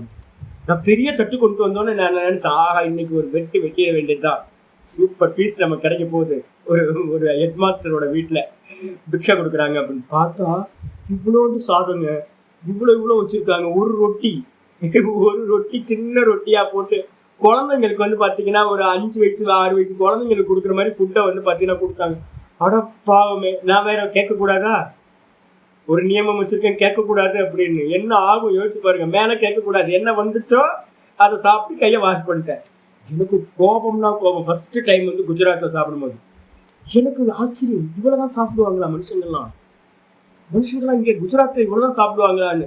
அதுக்கப்புறம் தான் ஒரு சாமி சொன்னார், சாமி அவங்க ரொம்ப மோசமான ஆளுங்க சாமி, அவங்க என்ன அப்படின்னு நாள் ஃபுல்லாக கொஞ்சம் கொஞ்சமாக சாப்பிட்டுக்கிட்டே இருப்பானுங்க சாமி அப்படின்னு. கொஞ்சம் கொஞ்சமாக சாப்பிட்டா என்ன ஆகும்? நம்ம என்ன பண்ணுவோம்? 3 வேளை சாப்பிட்றோம், இல்லை 2 வேளை சாப்பிட்றோம். 2 வேளை சாப்பிட்டு நல்லா திருப்தியாக சாப்பிட்டீங்கன்னாவே போதுமானது. நீங்கள் வந்து பார்த்தீங்க அப்படின்னா அங்கங்கே குறிச்சு சத்சங்கமாக என்ன தெரியுங்களா பண்ணும்? இதான் பண்ணும். சத்சங்கம் வந்து பார்த்தீங்கன்னா உங்களுக்கு பூரண திருப்தியை நிவர்த்தியை கொடுக்கவே கூடாது, ஒரு பலத்தை கொடுக்கவே கொடுக்காது. ஒரு வருஷத்துக்கு ஒரு வாட்டி ஒரு கேம்ப்பு போய் ஒரு 15 நாளுக்கு வந்து பார்த்தீங்கன்னா முண்டக்கோ உபநிஷத்து ஒரு 15 நாள் பண்ணிட்டு வந்துடுவீங்க. அதுக்கப்புறம் அடுத்த வருஷம் தான் திரும்ப என்ன பண்ணுவீங்க? ஒரு ப்ரோக்ராமுக்கு போவீங்க. அதுக்குள்ளார என்ன ஆகிடும்? எல்லாம் காலி ஆகிடும், செரிமானமாகி டைஜஷன் ஆகி எல்லாம் போயிடும். எல்லாம் புத்தியை விட்டு போயிடும். பலம் கிடைக்குமா? பலம் கிடைக்காது. அப்போ சிரவணம் பண்ணும் போது ஒரு பெரிய நியமம் வச்சுக்கணும். என்ன அப்படின்னா, ஆரம்பிச்சா ஒரு 5 வருஷம் 6 வருஷம் 7 வருஷத்துக்கு என்ன பண்ணணும்? பிரஸ்தான திரயத்தை வந்து விடவே கூடாது. முடிக்கிற வரைக்கும் ஒரே ஸ்ட்ரெச் பண்ணணும். நல்லா ஸ்ட்ரெச் பண்ணி கம்ப்ளீட்டா வந்து பாத்தீங்கன்னா முடிக்கணும். நிர்வித்திய மிச்சமில்லாமல் பண்ணினா அது பாண்டித்யம் வந்துடும். திரும்ப நீங்க சத்சங்கத்துக்கு எங்கேயா போவீங்களா? நல்லா வந்து பாத்தீங்கன்னா வாழையில போட்டு சப்பன் பதார்த்தம் அப்படின்னு வந்து 55 பதார்த்தங்களை வச்சு சாப்பிட்டீங்க. கழுத்து வரைக்கும் தொண்டை வரைக்கும் ஆள் வாயை திறந்தா காக்கா வந்து கொத்திட்டு போற மாதிரி சாப்பிட்ருக்கீங்க. உங்க புத்தி வந்து பாத்தீங்கன்னா ஒரு 2 பழம் சாப்பிடல பாருங்க போகும். திரும்ப எங்கேயாவது சாப்பிட்றதுக்கு எங்கேயாவது போகுமா? புத்தி போகாது இல்ல. அப்ப நீங்க அது மாதிரி சிரவணத்தை பண்ணுங்க. நீங்க ஒன்ஸ் சிரவணத்தை பண்ணிட்டீங்க அப்படின்னா அந்த சாமி ஏதோ சொல்லுவாரோ, இந்த சுவாமி ஏதாவது சொல்லுவாரோ, ஒரு சத்சங்கத்துக்கு இங்க போலாமா அங்க போலாமா அப்படின்னு வந்து பாத்தீங்கன்னா போகக்கூடாது. ஒரு அம்மா வந்து பாத்தீங்கன்னா வந்தாங்க, கவிதான்னு ஒரு அம்மா வந்தாங்க, தெலுங்குக்கார அம்மா. என்னோட ஆச்சாரியரோட சம்பந்தம் அனுப்பியிருந்தாங்க. நான் வந்தேன். ஒரு யோகாவோட டீச்சரை பேஸ் பண்ணி அவங்க இருக்காங்க. அந்த யோகா டீச்சர் வந்து பார்த்தீங்கன்னா இறந்து போயிட்டார். இறந்து போனதுக்கு பிறகு பெங்களூர்ல என்ன பேர் ரிஷி பிரபாகர்னு ஒரு நம்ம ஜக்கி வாசுதேவோட குருபாய், அவரோட சிஷ்யர்கள் வந்து பார்த்தீங்கன்னா வந்தாங்க. அதில் ஒரு அம்மா வந்தாங்கன்ட்டு, சாமி எங்கள் குரு இறந்து போனதுக்கு பிறகு என்ன பண்ணுறதுன்னு தெரியல சாமி. குரு இறந்து போன பிறகு இந்த ஹீரோ வர்ஷிப்லலாம் பெரிய ப்ராப்ளம் என்ன தெரியுங்க அவங்களுக்கு? ஹீரோ போயிட்டாருன்னா என்ன ஆகும்? நட்டாத்துல விட்ட மாதிரி ஒரு ஃபீலிங் ஆகுது. ஐயோ என்னடா பண்றது? ஏன்னா ஒருத்தரை பிடிச்சிக்கிட்டே நம்ம போயிட்டு இருந்தோம், அவர் இல்லாம போயிட்டாரு அப்படின்னா. சித்தாந்தவாதிக்கு வந்து பாத்தீங்கன்னா அப்படி இருக்காது. ஆள் இருந்தாலும் இல்லைனாலும் சித்தாந்தம் கையில வந்துடும் உங்களுக்கு. இந்த சித்தாந்தம் வராம இருக்கிறவங்களுக்கு எல்லாத்துக்கும் என்னன்னா எங்க போறது? கொஞ்சம் பேர் என்ன பண்ணாங்க, இந்த ரிஷி பிரபாகர் இருந்தவங்க கொஞ்சம் குரூப்பா பிரிஞ்சு ஒவ்வொருத்தர் அவங்கவுங்க குருவை தேட ஆரம்பிச்சாங்க. ஒவ்வொரு குரூப் அங்கங்க. இதுல வந்து பாத்தீங்கன்னா அந்த அம்மா வந்து என்கிட்ட வந்தாங்க. வந்தோடனே வந்து பாத்தீங்கன்னா நல்ல அம்மா, ரொம்ப அருமையான அம்மா. அதுக்கப்புறம் ஒரு நாள் வந்தாங்க, 2வது நாள் வந்து அவங்க ஹஸ்பண்டை வந்து கூட்டிகிட்டு வந்தாங்க. அந்த ஹஸ்பண்ட் நான் வந்து பார்த்தீங்கன்னா முதல்ல பேச விட்டு நான் என்னன்னு பார்க்கணுன்றதுக்காக நான் கொஞ்சம் ஜெபம் பண்ணிட்டு உட்காந்துருக்கேன். மனசு வெளியிலேயே வரல. நான் பாட்டுக்கு போயிட்டா உட்காந்துருக்கேன். அவர் வந்தார். வந்தோடனே என்கிட்ட சொன்னார் என்னன்னு கேட்டீங்கன்னா, நான் வந்து ஜெய கிருஷ்ணமூர்த்தியோட புக்கெல்லாம் படித்து முடிச்சுட்டேன் சாமி. சரி. அதுக்கப்புறம் வந்து பார்த்தீங்க அப்படின்னா, நான் தான் கதவை திற காற்று வரட்டும் புக்கை வந்து தமிழ்நாடு ஃபுல்லாக நான் தான் டிஸ்ட்ரிபியூட் பண்ணேன். யார்? நித்யானந்த சுவாமியோட கதவை திற காற்று வரட்டும். நான் அப்படியே கேட்டுட்டேன். சரி, ரெண்டாவது அப்புறம் 3வது அவர் என்ன சொன்னார், நான் தான் வந்து பார்த்தீங்க அப்படின்னா இந்த வேதாத்திரி மகரிஷியோட இதெல்லாம் நான் வந்து பார்த்தீங்கன்னா பண்ணினேன். 3வது நான் எண்ணிக்கிட்டே இருக்கேன் எத்தனை குருட்டு இவர் போயிருக்காரு அப்படின்னு எண்ணிக்கிட்டே இருக்கேன் ஒவ்வொன்றா. இவர் லிஸ்ட்டு போயிட்டே இருந்துச்சு. நான் கேட்குறேன், இந்த ரிஷி பிரபாகர்னு ரிஷி பிரபாகர்லாம் என்னோட குருநாதர் இல்லை, அது என்னோட ஒய்ஃபோட குருநாதர். ரிஷி பிரபாகர் வந்து எனக்கு ஃப்ரெண்டு. நானும் இப்போ உங்களை மாதிரியே பக்கத்தில் உட்கார வச்சு பேசிக்கிட்டு இருக்கோம் அப்படின்னு நான் சொன்னேன். அப்போ நிறைய விண்டோ ஷாப்பிங் பண்ணியிருக்கீங்க அப்படின்னு சொன்னோன்னு அவருக்கு சரியான கோவம் ஆயிடுச்சு. ஆமாம், விண்டோ ஷாப்பிங் தானே இது. ஸ்பிரிச்சுவல் பர்ச்சேசிங் வந்து பார்த்தீங்கன்னா போகிற இடத்துலலாம் வந்து பார்த்தீங்கன்னா அடையாளப்படுத்திக்கிட்டு ஒவ்வொரு குருநாதர்கிட்ட போகும்போது ஒரு ஜபம் எடுத்துக்கிறது, அப்புறம் இங்கேருந்து வேற ஒரு இடத்துக்கு போகிறது, வேற ஒரு இடத்துல போய் ஜபம் எடுத்துக்கிறது, வேற ஒரு இடத்துல ஒன்று பண்ணுறது, இப்படி ஊரில் இருக்கிறது எல்லாத்தையும் மேய்ஞ்சிட்டு வந்தோம் அப்படின்னா அப்போ என்ன ஆகும்? புத்தி என்ன ஆகும் யோசிச்சு பாருங்க. 4 இடத்துல ஃபுட்டை சாப்பிட்டீங்கன்னா என்ன ஆயிடும்? வயிறு கெட்டு போயிருமா? அது மாதிரி புத்தி கெட்டு போயிடும். என்ன பண்ணுறதுன்னு உங்களுக்கு வந்து பார்த்தீங்கன்னா தெரியவே தெரியாது. எனக்கு ரமணர் தான் குருநாதர். கடைசியில் அவர் சொன்னார், எனக்கு ரமணர் தான். என்ன எனக்கு புரியவே இல்லை. நான் ஜெய கிருஷ்ணமூர்த்தி ஃபாதர், நான் வந்து பார்த்தீங்கன்னா ஜேகேவை பார்க்கவே இல்லை. இப்போ நீங்கள் யார்? நான் எப்படி உங்களை வச்சு பேசுறது? நான் சொல்லிட்டேன், எனக்கு ஃப்ரெண்டெல்லாம் வேணான்ட்டேன். நான் உங்கள்கிட்ட வந்து மனிதாபிமான அடிப்படையில் வந்திருக்கேன். என்னென்ன மனிதாபிமான அடிப்படையில் வந்திருக்கேன், என்ன எதுக்கு பார்க்கணும்?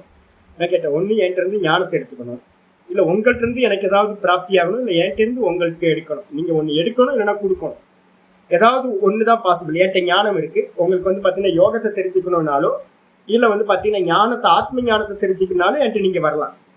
மற்றபடி டீ கடை பெஞ்ச் மாதிரி வந்து உட்காந்து ஃப்ரெண்டாக பேசணும். எனக்கு இதுக்கு ஃப்ரெண்டு? சன்னியாசிக்கு ஏதாவது ஃப்ரெண்டு வேணுமா அப்படின்னா சன்னியாசிக்கெல்லாம் ஃப்ரெண்டுலாம் இருக்க முடியாதுங்க அப்படின்னு சொன்னோன்னு அவர் என்ன பண்ணிட்டார், ஏறிச்சு போயிட்டார். அவ்வளோதான் கோச்சிக்கிட்டு. நான் சொன்னேன் அவங்க அம்மா, அந்த அம்மாட்ட சொன்னேன், எப்படிமா சமாளிக்கிறீங்க, ரொம்ப கஷ்டம் இவரை வச்சுக்கிட்டேன் அப்படின்னு. ஆமா சுவாமி, என்ன பண்றதுன்னு தெரியலன்னு அவங்களும் போயிட்டாங்க. அவ்வளோதான். அப்போ என்ன தெரியுது அப்படின்னு கேட்டிங்கன்னா, எத்தனை வயசு நீங்கள் பர்ச்சேசிங் பண்ணிக்கிட்டே இருந்தீங்க அப்படின்னா நீங்கள் சத்சங்கம்னு ஏகப்பட்ட இடத்துக்கு போயிருப்பீங்க. என்னைக்கும் பசி தீரவே தீராது. என்னைக்கும் பசி தீரவே தீராது. எப்போ நீங்க வந்து பாத்தீங்கன்னா ஒரே குருநாதர்கிட்ட இருந்து பிரஸ்தானத்திரயத்தை வந்து பாத்தீங்கன்னா A to Z சங்கர பாஷ்யத்தோட எந்த பிரேக்கும் இல்லாம ஒரு கம்ப்ளீட் ஒரு பேக்கேஜை நீங்க அடையிறீங்களோ அப்ப என்ன ஆகுறீங்களா, முழுசா சாப்பிட்ட மாதிரி உங்க பார்வை அதுக்கப்புறம் அவர் என்ன சொல்றாரு இவர் என்ன சொல்றாருன்னு போகவே போகாது. அவ்வளவு ஃபுல் ஃபீஸ்டிங் வந்து பாத்தீங்கன்னா உங்களுக்கு கிடைச்ச மாதிரி அது மாதிரி ஆயிடும். அதுதான் பலம். அதுக்கு என்ன பேரு? சிரவண பலம். இந்த சிரவண பலத்தை எடுத்தோன்னு அடுத்தது என்ன ஆகும், நீங்க அதுக்கப்புறம் எங்கேயும் போக மாட்டீங்க. வயிறு வரைக்கும் சாப்பிட்டீங்கன்னா என்ன பண்ணுவீங்க, அப்படியே போய் மாடு மாதிரி எங்கேயாவது சாஞ்சா நல்லா இருக்கும்னு தோணுமா?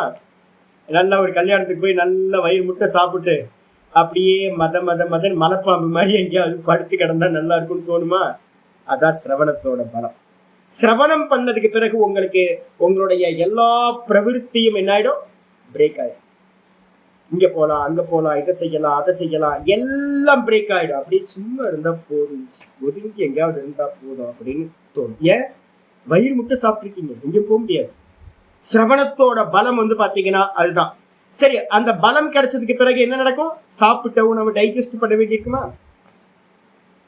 அந்த டைஜஸ்ட் பண்றதுக்கு ஒரு டைம் எடுக்குமா? அரை மணி நேரம் சாப்பிட்டுருப்பீங்க, ஆனால் டைஜஸ்ட் பண்றதுக்கு 4 மணி நேரம் 5 மணி நேரம் டைம் எடுக்குமா?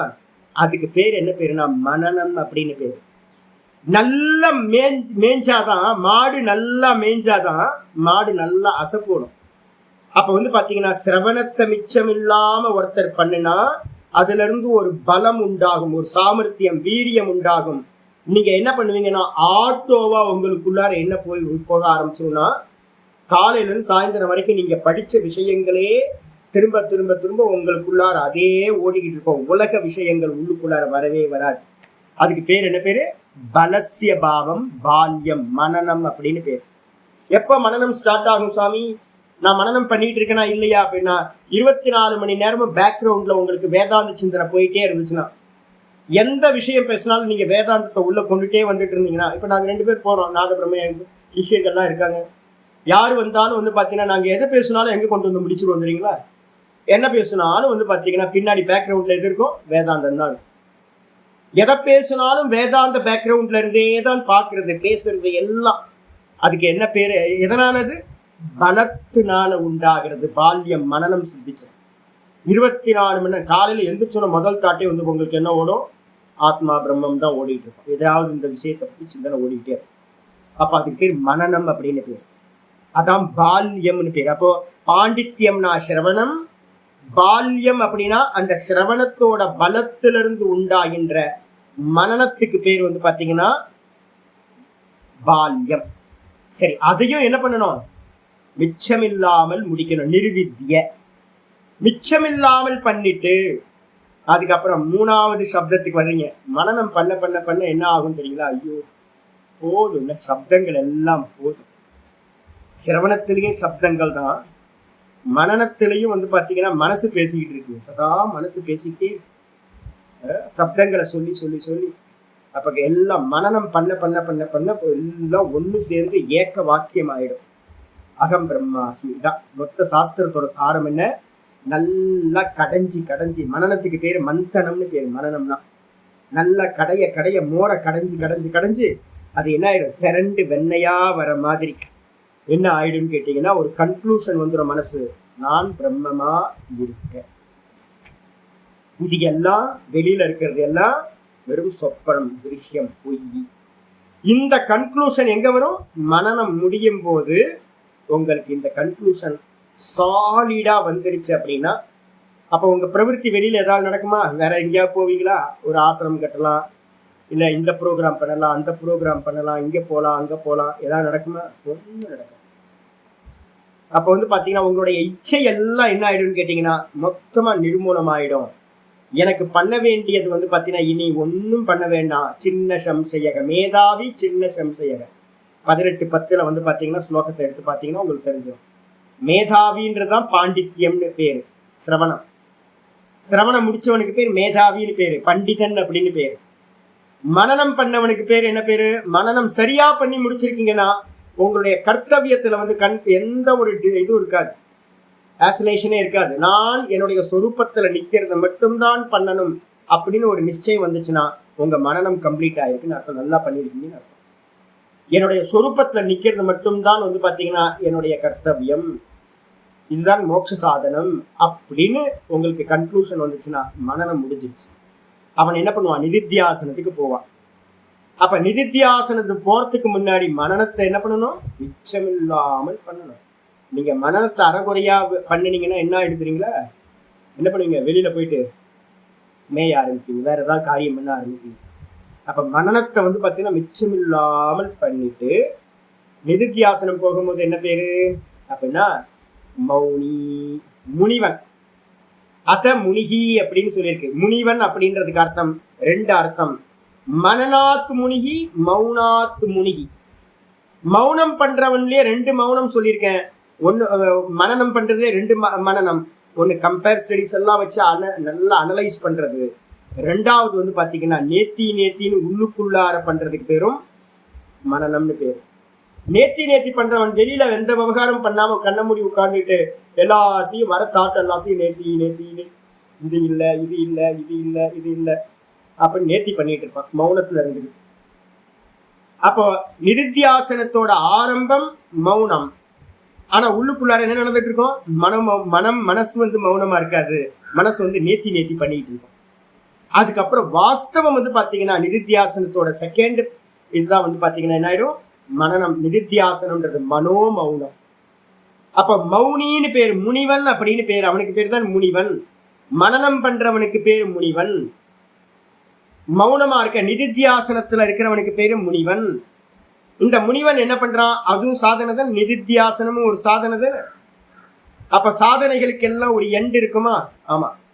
அப்ப கடைசியில மந்திரம் சொல்லுது அமௌனம் ச மௌனம் ச நிர்வித்ய. அமௌனம் அப்படின்னா என்ன அர்த்தம்? மௌனமற்ற தன்மை. மௌனமற்ற தன்மை எங்க வரும்? மனசு வந்து மௌனம் இல்லாதது. நேத்தி பண்றது, நேத்தி பண்றோம்ல, அங்க மௌனம் இல்லை, மனசு பேசிக்கிட்டு இருக்காங்க. எது வந்தாலும் இது திருஷ்யம், இது பொய், இது திருஷ்யம், இது பொய், கீதையில இது சொல்லியிருக்கு, அதனால இது பொய் அப்படின்னு வந்து பார்த்தீங்கன்னா மாண்டிக்க காரிக்கால இது சொல்லியிருக்கு, இது இந்த லாஜிக் படி இது பொய், இது பொய்ன்னு எந்த தாட்டு வந்தாலும் ஒரு சுருத்தியை வச்சுக்கிட்டு என்ன பண்றது, நேத்தி பண்றீங்க. அப்ப மனசு வேலை பண்ணிட்டு இருக்கோங்க. அதுக்கு பேரு அமௌனம் அப்படின்னு பேரு. வெளியில மௌனம், ஆனா உள்ளுக்குள்ளார அமௌனம். அதுக்கப்புறம் நிதித்தியாசனம்னு சொரூபத்துல நிக்கிறதுக்கு பேரு தான் தான் தான் தான் நிற்கும் போது மௌனம். 100% மனோமௌனம் வந்துடுது. அப்ப மௌனம், அமௌனம்ன்ற மனனத்தையும் மௌனம்ன்ற நிதித்தியாசனத்தையும் நிர்வித்யனா மிச்சமில்லாமல் முடித்து, மிச்சமில்லாமல் பண்ணினவன் என்ன ஆகிறான் அப்படின்னு கேட்டீங்கன்னா அத பிராமணாக, மந்திரம் தொடர்ந்து முடியுது. அத பிராமணாகனா பிறகு அவன் பிரம்மத்தை அறிந்தவனா பிராமணனாக ஆகின்றான், பிரம்மமாகவே ஆகின்றான். பிரம்மத்தை அறிந்தவன் பிரம்மமாகவே ஆகின்றான். பிரம்மவேத பிரம்மைவ பவதி முண்டகோபனிஷத் சொல்லுது. அப்ப பிரம்மத்தை அறிகின்றான். பிரம்மத்தை அறிந்தவன் தான் வந்து பாத்தீங்கன்னா பிராமணன் அப்படின்னு வந்து பாத்தீங்கன்னா மந்திரம் கம்ப்ளீட் ஆகுது. அப்போ இந்த முடிகிற இடத்துல இருக்கக்கூடிய இந்த பிராமணன்றதுக்கு அர்த்தம் வந்து பாத்தீங்கன்னா பிரம்மத்தை அறிந்தவன் பிராமணன். அவனை தான் வந்து பாத்தீங்கன்னா நம்ம என்ன பண்றோம், பிக்ஷாச்சரியம் சரந்தின்ற இடத்துல விதித்வா பிராமணாகான்னு அவனை தான் அங்க பிராமண சப்தம் சொல்லப்பட்டிருக்கு. அப்போ வந்து பாத்தீங்கன்னா ஒருத்தன் அறிந்து 3 ஆசைகளையும் துறந்து அவன் வந்து பாத்தீங்கன்னா நிதித்தியாசனத்துக்கு போறான். அந்த நிதித்தியாசனத்துக்கு போகின்றார்கள் பிராமணர்கள், பிரம்மத்தை அறிந்தவர்கள் அப்படின்னு. அப்ப ஏகாந்தத்துல போய் உட்கார்ந்துக்கிட்டு இவன் என்ன பண்றான், சதா வந்து பாத்தீங்கன்னா வாசனாட்சயத்தையும் மனோநாசத்தையும் பண்ணி சதா அதுலயே இருந்து நிஷ்டையை அடைகின்றார்கள். அப்ப அந்த நிஷ்டையை அடைகிறதுக்கு பேர் சாதனம் தான் வந்து பாத்தீங்கன்னா வித்வத் சந்நியாசம் அப்படின்னு பேர். ஆச்சாரியர் வந்து பாத்தீங்கன்னா இத்தியாதி அத பிராமணக இதி அபிஹிதத்வாத், இந்த விதமா பிராமண சப்தம் பிரம்மத்தை குறிக்கின்றது அப்படின்னு அர்த்தம் எடுக்கணும். இதுக்கப்புறம் அடுத்ததுக்கு வந்துருங்க. நனு தத்திர விவிதிஷா சந்நியாச உபேதக. யாராவது கேள்வி கேட்கலாம், சாமி இங்க விவிதிஷா சந்நியாசத்தை கூட எடுக்கலாம்ல, ஏன் அப்படின்னு கேட்டீங்கன்னா விவிதிஷா சந்நியாச உபேதக பாண்டித்யாதவ் பிரவர்த்தமானோ அப்படி. இந்த இடத்துல வந்து பாத்தீங்கன்னா புத்திரேஷனா விட்டுட்டு லோகேஷனா வித்தேஷனா எல்லாத்தையும் விட்டுட்டு ஒரு குருநாதர்கிட்ட போய் சிரவணத்துல பாண்டித்யாதவ்னு அர்த்தம், சிரவண மனனத்துல ஈடுபடுறவன் கூட வந்து பாத்தீங்கன்னா இங்க எடுக்கலாம்ல. விவிதிஷா சன்னியாசிய கூட இந்த இடத்துல மீனிங் எடுக்கலாமே, பிரவர்த்தமானே அப்படி. ஆனா எடுக்க முடியாது. ஏன் அப்படின்னா பிராமண சப்தேன பராமரிஷ்டா. இந்த மந்திரத்துல சொல்லப்பட்டது என்னன்னா பிராமண சப்தம் இருக்கு. பிராமண சப்தம் எப்பவுமே எதை குறிக்கும், பிரம்மத்தை அறிந்தவனை குறிக்கும். பிரம்மத்தை அறியறதுக்கு முன்னாடி பிராமண சப்தம் வந்து பாத்தீங்கன்னா பொருந்தாது. அப்ப பிரம்மத்தை அறிந்தவன், சிரவண மனனத்தினால பிரம்மத்தை அறிந்தவன் தான் பிராமணன்றது அர்த்தம். அப்ப இங்க விவிதிஷா சந்நியாசத்தை எடுக்கக்கூடாது, இங்க வித்வத் சந்நியாசத்தை தான் எடுக்க வேண்டும். அது மட்டும் இல்ல, தஸ்மாத் பிராமணக பாண்டித்யம் நிர்வித்ய பால்யேன திஷ்டாசித். அது சம்ஸ்கிருதத்துல அப்படியே மந்திரத்தை இங்க கொடுத்துருக்கேன். நான் மதுவர்ஷினியில என்ன கொடுத்துருக்கணும் அது அப்படியே இங்க கொடுத்துருக்கேன், ஆச்சரியரை கொடுக்குறேன். பாண்டித்யம் நிர்வித்ய பால்யேன திஷ்டாசித். பால்யம் ச பாண்டித்யம் ச நிர்வித்ய அத முனிஹி மௌனம் அமௌனம் ச மௌனம் ச நிர்வித்ய அத பிராமணாக அப்படின்ற மந்திரத்தையும் ஆச்சாரியர் கோட் பண்றார். இதி இதி சேத் மைவம். அப்படி வந்து பாத்தீங்கன்னா எடுக்கக்கூடாது. ஏன் அப்படின்னா பாவனியும் விருத்தியும் ஆசிரித்திய, எதிர்காலத்துல பிராமணன் ஆகிறவன் அவனை தான் வந்து பாத்தீங்கன்னா இங்க முன்னாடியே சொல்லியிருக்க. என்ன சொல்லியிருக்க அப்படின்னா பாவினி விருத்தி அப்படின்னா பின்னாடி நடக்கக்கூடிய இந்த பிரம்மத்தை அறிந்தவன் தன்மையை முன்னாடியே எடுத்து போட்டு பாவினியும் விருத்தி ஆசிரித்திய தத்திர பிராமண சப்தஸ்ய பிரத்யுக்தத்வாத். அதுதான் வந்து பாத்தீங்கன்னா முன்னாடியே சொல்லியிருக்கு. விதித்வான்ற சப்தத்தை சொல்லி பிராமணாகான்னு சொல்லியிருக்கு. பிரம்மத்தை அறிந்து பிராமணர்கள், பிரம்மத்தை அறிந்த பிராமணர்கள் என்ன பண்றாங்க, 3 ஏசைகளையும் விட்டுட்டு பிக்ஷை எடுத்து திரிகிறாங்க. அவங்களுக்கு பண்ண வேண்டியது ஒண்ணும் இல்லை, அந்த நிலைக்கு வந்துடுறாங்க. அப்ப என்ன பண்ணுவாங்க, சதா வந்து பாத்தீங்கன்னா எந்த விஷயத்துல இல்லாம ஆத்மாராமனா உள்ளுக்குள்ளார சதா இருந்து அதுலயே எஸ்டாப்ளிஷ் ஆகுறதுதான் அவங்க வேலை. அப்ப பின்னாடி வந்து பாத்தீங்க அப்படின்னா சிரவணம் மனனம் நிதித்தியாசனத்துக்கு பின்னாடி நடக்கிறது தான் பிராமணன் ஆனவன் அப்படின்றது தான் இங்க முன்னாடியே மந்திரத்துக்கு முன்னாடி சொல்லப்பட்டிருக்கு. அப்போ வந்து பார்த்தீங்கன்னா கிளியரா இருக்கு. அதனால ஆசிரித்திய தத்திர பிராமண சப்தசிய பிரத்யுக்தத்வம் அந்யதா கதம் அத பிராமணக இது. ஒருவேளை வேற ஏதாவது அர்த்தம் எடுத்தீங்கன்னா அத பிராமணகன்ற சப்தம் சிரவண மனன நிதித்தியாசனத்துக்கு பிறகு பிராமணன் ஆகின்றான்ற சப்தம் வந்து பார்த்தீங்கன்னா வராது. இது சாதனா அனுஷ்டான உத்தர கால வாச்சினம். சாதனைகளை பண்ணி முடிச்சவன் தான் பிராமணன். சிரவண மனன நிதித்தியாசனத்தை பண்ணி 3 சாதனைகளையும் முடிச்சு எவன் பிரம்மத்தை அறிந்து பிரம்மமாவே ஆகின்றானோ அவன்தான் பிராமணன் அப்படின்ற சப்தத்தை வச்சுக்கிட்டு தான் சொல்லப்பட்டிருக்கு பிரயுஞ்சீத. அப்ப வந்து பாத்தீங்கன்னா முன்னாடி இருக்கிறத வந்து பாத்தீங்கன்னா சாதன அனுஷ்டான உத்தரகால வாச்சினம். சாதனத்தை முடிச்சவனுக்கு சொல்லக்கூடிய பிராமண சப்த வாச்சியத்தை எப்படி முன்னாடியும் சொல்ல முடியும்? அப்ப நான் என்னன்னு கேட்டீங்கன்னா சிரவண மன்னத்தை முடிச்சு பிரம்மத்தை அனுபூதி பண்ணவர்கள் தான் பிராமணர்கள். அவர்கள் தான் சந்நியாசம் எடுக்கிறார்கள். அவர்கள் எடுக்கக்கூடிய சந்நியாசம் என்ன சந்நியாசம்? வித்வத் சந்நியாசம் அப்படின்னு அர்த்தம் எடுத்துக்கணும். அப்ப நல்லா தெரிஞ்சுக்கலாம். சிரவணத்துக்கு முன்னாடி எடுத்துக்கலாம் விவிதிஷா. சிரவணம் பண்ணி மனனம் பண்ணி நிதித்தியாசனம் பண்ணி பிரம்மத்தை அறிந்தவர்கள் நிஷ்டைக்காக ரமண பகவான் மாதிரி எல்லாத்தையும் விட்டுட்டு வந்து பிச்சை எடுத்து தெரிவார்கள் அப்படின்னு ஆயிடுச்சு. ரமணருக்கு அனுபூதி ஆயிடுச்சு. மதுரையிலேயே வந்து பாத்தீங்கன்னா அனுபூதி பண்ணிட்டார். அனுபூதி பண்ணதுக்கு பிறகு எதுக்கு வரணும்? அங்கேயே இருக்க வேண்டியது தானே? கேள்வி வருதுல. நான் நேற்று 2 நாளுக்கு முன்னாடி கேள்வி கேட்டிருக்கேன். அப்போ அவர் அங்கேயே மதுரையிலேயே எக்ஸ்பீரியன்ஸ் பண்ணிட்டார் அப்படின்னா அவர் எதுக்கு திருவண்ணாமலையில வந்து பார்த்தீங்கன்னா பாதாள லிங்கத்தில் வந்து பார்த்தீங்கன்னா உட்காரணும், பாம்புகளோட கூடுதல் நடத்தணும்? தேல், பாம்பு, பூரா இதெல்லாம் வந்து பார்த்தீங்கன்னா ஏகப்பட்ட ஐட்டங்கள்லாம் இருக்குது திருவண்ணாமலையில். எல்லாம் கொடுமையான விஷமாக இருக்கிறது. நல்ல தர கூட இருக்காது. நல்ல குளிருக்கு ஒரு வஸ்திரம் இருக்காது. எதுக்காக கஷ்டப்படணும் அவரு? அதான் அனுபூதி ஆயிடுச்சு இல்ல நிஷ்டா. அப்ப நிஷ்டைக்காக எடுக்கக்கூடிய சந்நியாசம் தான் என்ன பேரு அப்படின்னு கேட்டீங்கன்னா வித்வத் சந்நியாசம். அறிந்தவர்களால் பிரம்மத்தை அறிந்தவர்களால் எடுக்கக்கூடிய சந்நியாசம் வித்வத் சந்நியாசம் அப்படின்னு அர்த்தம் பண்ணிக்க. இதோட இங்க நிக்கட்டும். ஆமா, அதுதான் நான் வந்து பாத்தீங்கன்னா இன்னைக்கு நான் உங்களுக்கு பாடம் எடுக்கல. நாளைக்கு வந்து வஜ்ர சூச்சிகா உபனிஷத்துன்னு ஒன்று அனுப்பியிருக்கேன். உங்களோட மதுவர்ஷினியில இப்போ அது இருக்கு. மதுவர்ஷினியில இருக்கு. ஒரிஜினல் வேணும் அப்படின்னா நான் பிடிஎஃப் இது எல்லாத்துக்கும் அனுப்பியிருக்கேன். லிங்க் அனுப்பியிருக்கேன், பிடிஎஃப் அனுப்பியிருக்கேன், ஒரு இங்கிலீஷோட டிரான்ஸ்லேஷனும் அனுப்பியிருக்கேன். நாளைக்கு நம்ம என்ன பண்ண போறோம்? பிராமண சப்தத்தோட வியாக்கியானத்தை வஜ்ர சூச்சிகா உபனிஷத்துன்னு ஒரு உபனிஷத்து இருக்கு. அந்த அந்த உபனிஷத்து மூலமா பிராமண சப்தத்துக்கு நிருப்தம் பண்ண போறோம். என்ன அர்த்தம் அப்படின்னு விவேச்சம் பண்ணிட்டு ஒரே கிளாஸ் போதும். நாளைக்கு ஒரு நாள் கிளாஸ் எடுத்துட்டு அதுக்கப்புறம் கண்டினியூ பண்ணலாம். சரியா? இதோட இங்கே நிக்கட்டும். வீடியோ நம்ம நாளைக்கு பார்க்கலாம். ஓம் பூர்ணமத பூர்ணமிதம் பூர்ணாத் பூர்ணமுதச்யதே பூர்ணஸ்ய பூர்ணமாதாய பூர்ணமேவாவசிஷ்யதே. ஓம் சாந்தி சாந்தி சாந்தி. ஹரி ஓம் ஸ்ரீ குருभ्यो நமः. ஹரி ஓம். காயேன வாசா மனசேந்திரியைர்வா புத்தியாத்மனா வா பிரகிருதே சுபாவாத் கரோமி யத்யத் சகலம் பரஸ்மை நாராயணாயேதி சமர்ப்பயாமி. ஓம் தத்சத். இது பரபிரம்மார்ப்பணமஸ்து. நாராயண நாராயண நாராயண. யாரும் இப்போதைக்கு நியூ மாஸ்டர்ஸ் எல்லாம் இருக்காங்கல்ல, யாருமே நிதித்தியாசனத்துக்கு இப்போ நியூ மாஸ்டர்ஸ் இன்ஸ்டிடியூஷன் வேதாந்தம் இருக்குல்ல, இன்ஸ்டிடியூஷன் வேதாந்தம் எதுவுமே நிதித்தியாசனத்துக்கு யாரும் சொல்றதே இல்லை. புத்தியில புரிஞ்சுக்கிட்டு நீங்க பாட்டுக்கு இருந்துக்க வேண்டியதான். ஆக்சுவலாக வந்து பார்த்தீங்கன்னா சிரவண மனன நிதித்தியாசனத்தினால தான் வரப்போகுது. இப்போ நிஷ்டைக்கு வந்து பார்த்தீங்கன்னா இப்போ போயிட்டு இருக்குல்ல, யாரெல்லாம் இந்த பாடம் கேட்டுட்டு இருக்கீங்களோ அவங்கெல்லாம் 18வது அத்தியாயத்தில் இப்போ நிஷ்டா பிரகரணம் போயிட்டு இருக்கு. அதையும் கேட்டுக்கே வாங்க.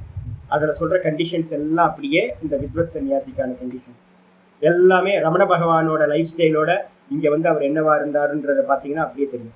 சதாசிவ பிரமேந்திரர் எப்படி இருந்தார், தாயுமான சுவாமிகள் என்ன பண்ணார், பெரியவங்கள்லாம் முக்தி அடைஞ்ச பெரியவங்கள்லாம் என்ன பண்ணாங்கன்னு பார்த்தீங்கன்னா ஒரே மாதிரி லைஃப் ஸ்டைல் இருக்கும். எல்லாமே சுருத்தியில் இருக்கிற சந்திரசேகர பாரதி சுவாமிகளோட வாழ்க்கை முறையை எடுத்து பார்த்தீங்கன்னா தெரியும். வெறும் சமாதி அபியாசத்துக்காக மட்டும் இருந்திருக்காரு. ஒரு 4 வருஷம் மட்டும்தான் வெளியில வந்திருக்காரு. 4 வருஷத்துக்கு அப்புறம் பூரமா வந்து பார்த்தீங்கன்னா சமாதி அனுஷ்டானத்துக்கே காரியம் பண்ணிட்டு இருந்திருக்காரு. பெரியவங்களை எடுத்து பார்க்கணும். பேசிக்கிட்டு இருந்தாலும் ஆகாது. அதெல்லாம் வந்து பார்த்தீங்கன்னா புத்திபூர்வமாக இன்டெலெக்சுவலான நாலேஜ். அதனால தான் நான் உங்களுக்கு மகா பெரியவரோடது வந்து பார்த்தீங்கன்னா 5வது பாகத்தில் ஒன்று அனுப்பியிருக்கேன். நம்ம டெய்லி படிக்கிறோம்ல மந்திரம், யோ பிரம்மாணம் விததாதி பூர்வம் யோ வை வேதாம்ஸ்ச பிரகினோதி தஸ்மை தம்கதேவம் ஆத்ம புத்தி பிரகாசம் முமுக்ஷுவை சரணமகம் பிரபத்திய அப்படின்னு இருக்கு. நான் திரும்பவும் யாருக்காவது வேணும்னா அந்த லிங்கை போட்டு விடுறேன் திரும்ப. அப்போ வந்து பார்த்தீங்கன்னா எடுத்து படிச்சீங்க அப்படின்னா மகாபெரிவர் தெளிவாக சொல்றார், அறிவு வந்ததுக்கு பிறகுதான் தெரியுது அறிவு பத்தாது அனுபவம் வேணும் அப்படின்னு. அப்போ வந்து அறிவு பூர்ணமாகும் போது தான் தெரியும், நல்லா பாண்டித்யம் வந்ததுக்கு பிறகுதான் தெரியும் பாண்டித்யம் பத்தாது, சிரவணம் பத்தாது. உங்களுக்கு சிரவணத்தினால திருப்தி அடைஞ்சாலும் அனுபூத்திலாம் இல்லை, ஜீவன் முக்திலாம் இல்லை அப்படின்னு மகாபெரியவர் வந்து பார்த்தீங்கன்னா சொல்றாரு. அப்போ வந்து பார்த்தீங்கன்னா வெறும் சப்த ஞானம்ன்றது பரோட்ச ஞானம். சப்த ஞானம் அடைஞ்சதுக்கு பிறகு நிஷ்டை அடையறதுக்காகத்தான் எல்லா இதையும் தியாகம் பண்ணிட்டு சதா சுரூபத்துல நிக்கிற அவஸ்தைக்காக போறது. அதான் வித்வத் சன்னியாசம். பார்ப்போம். ஹரி ஓம்.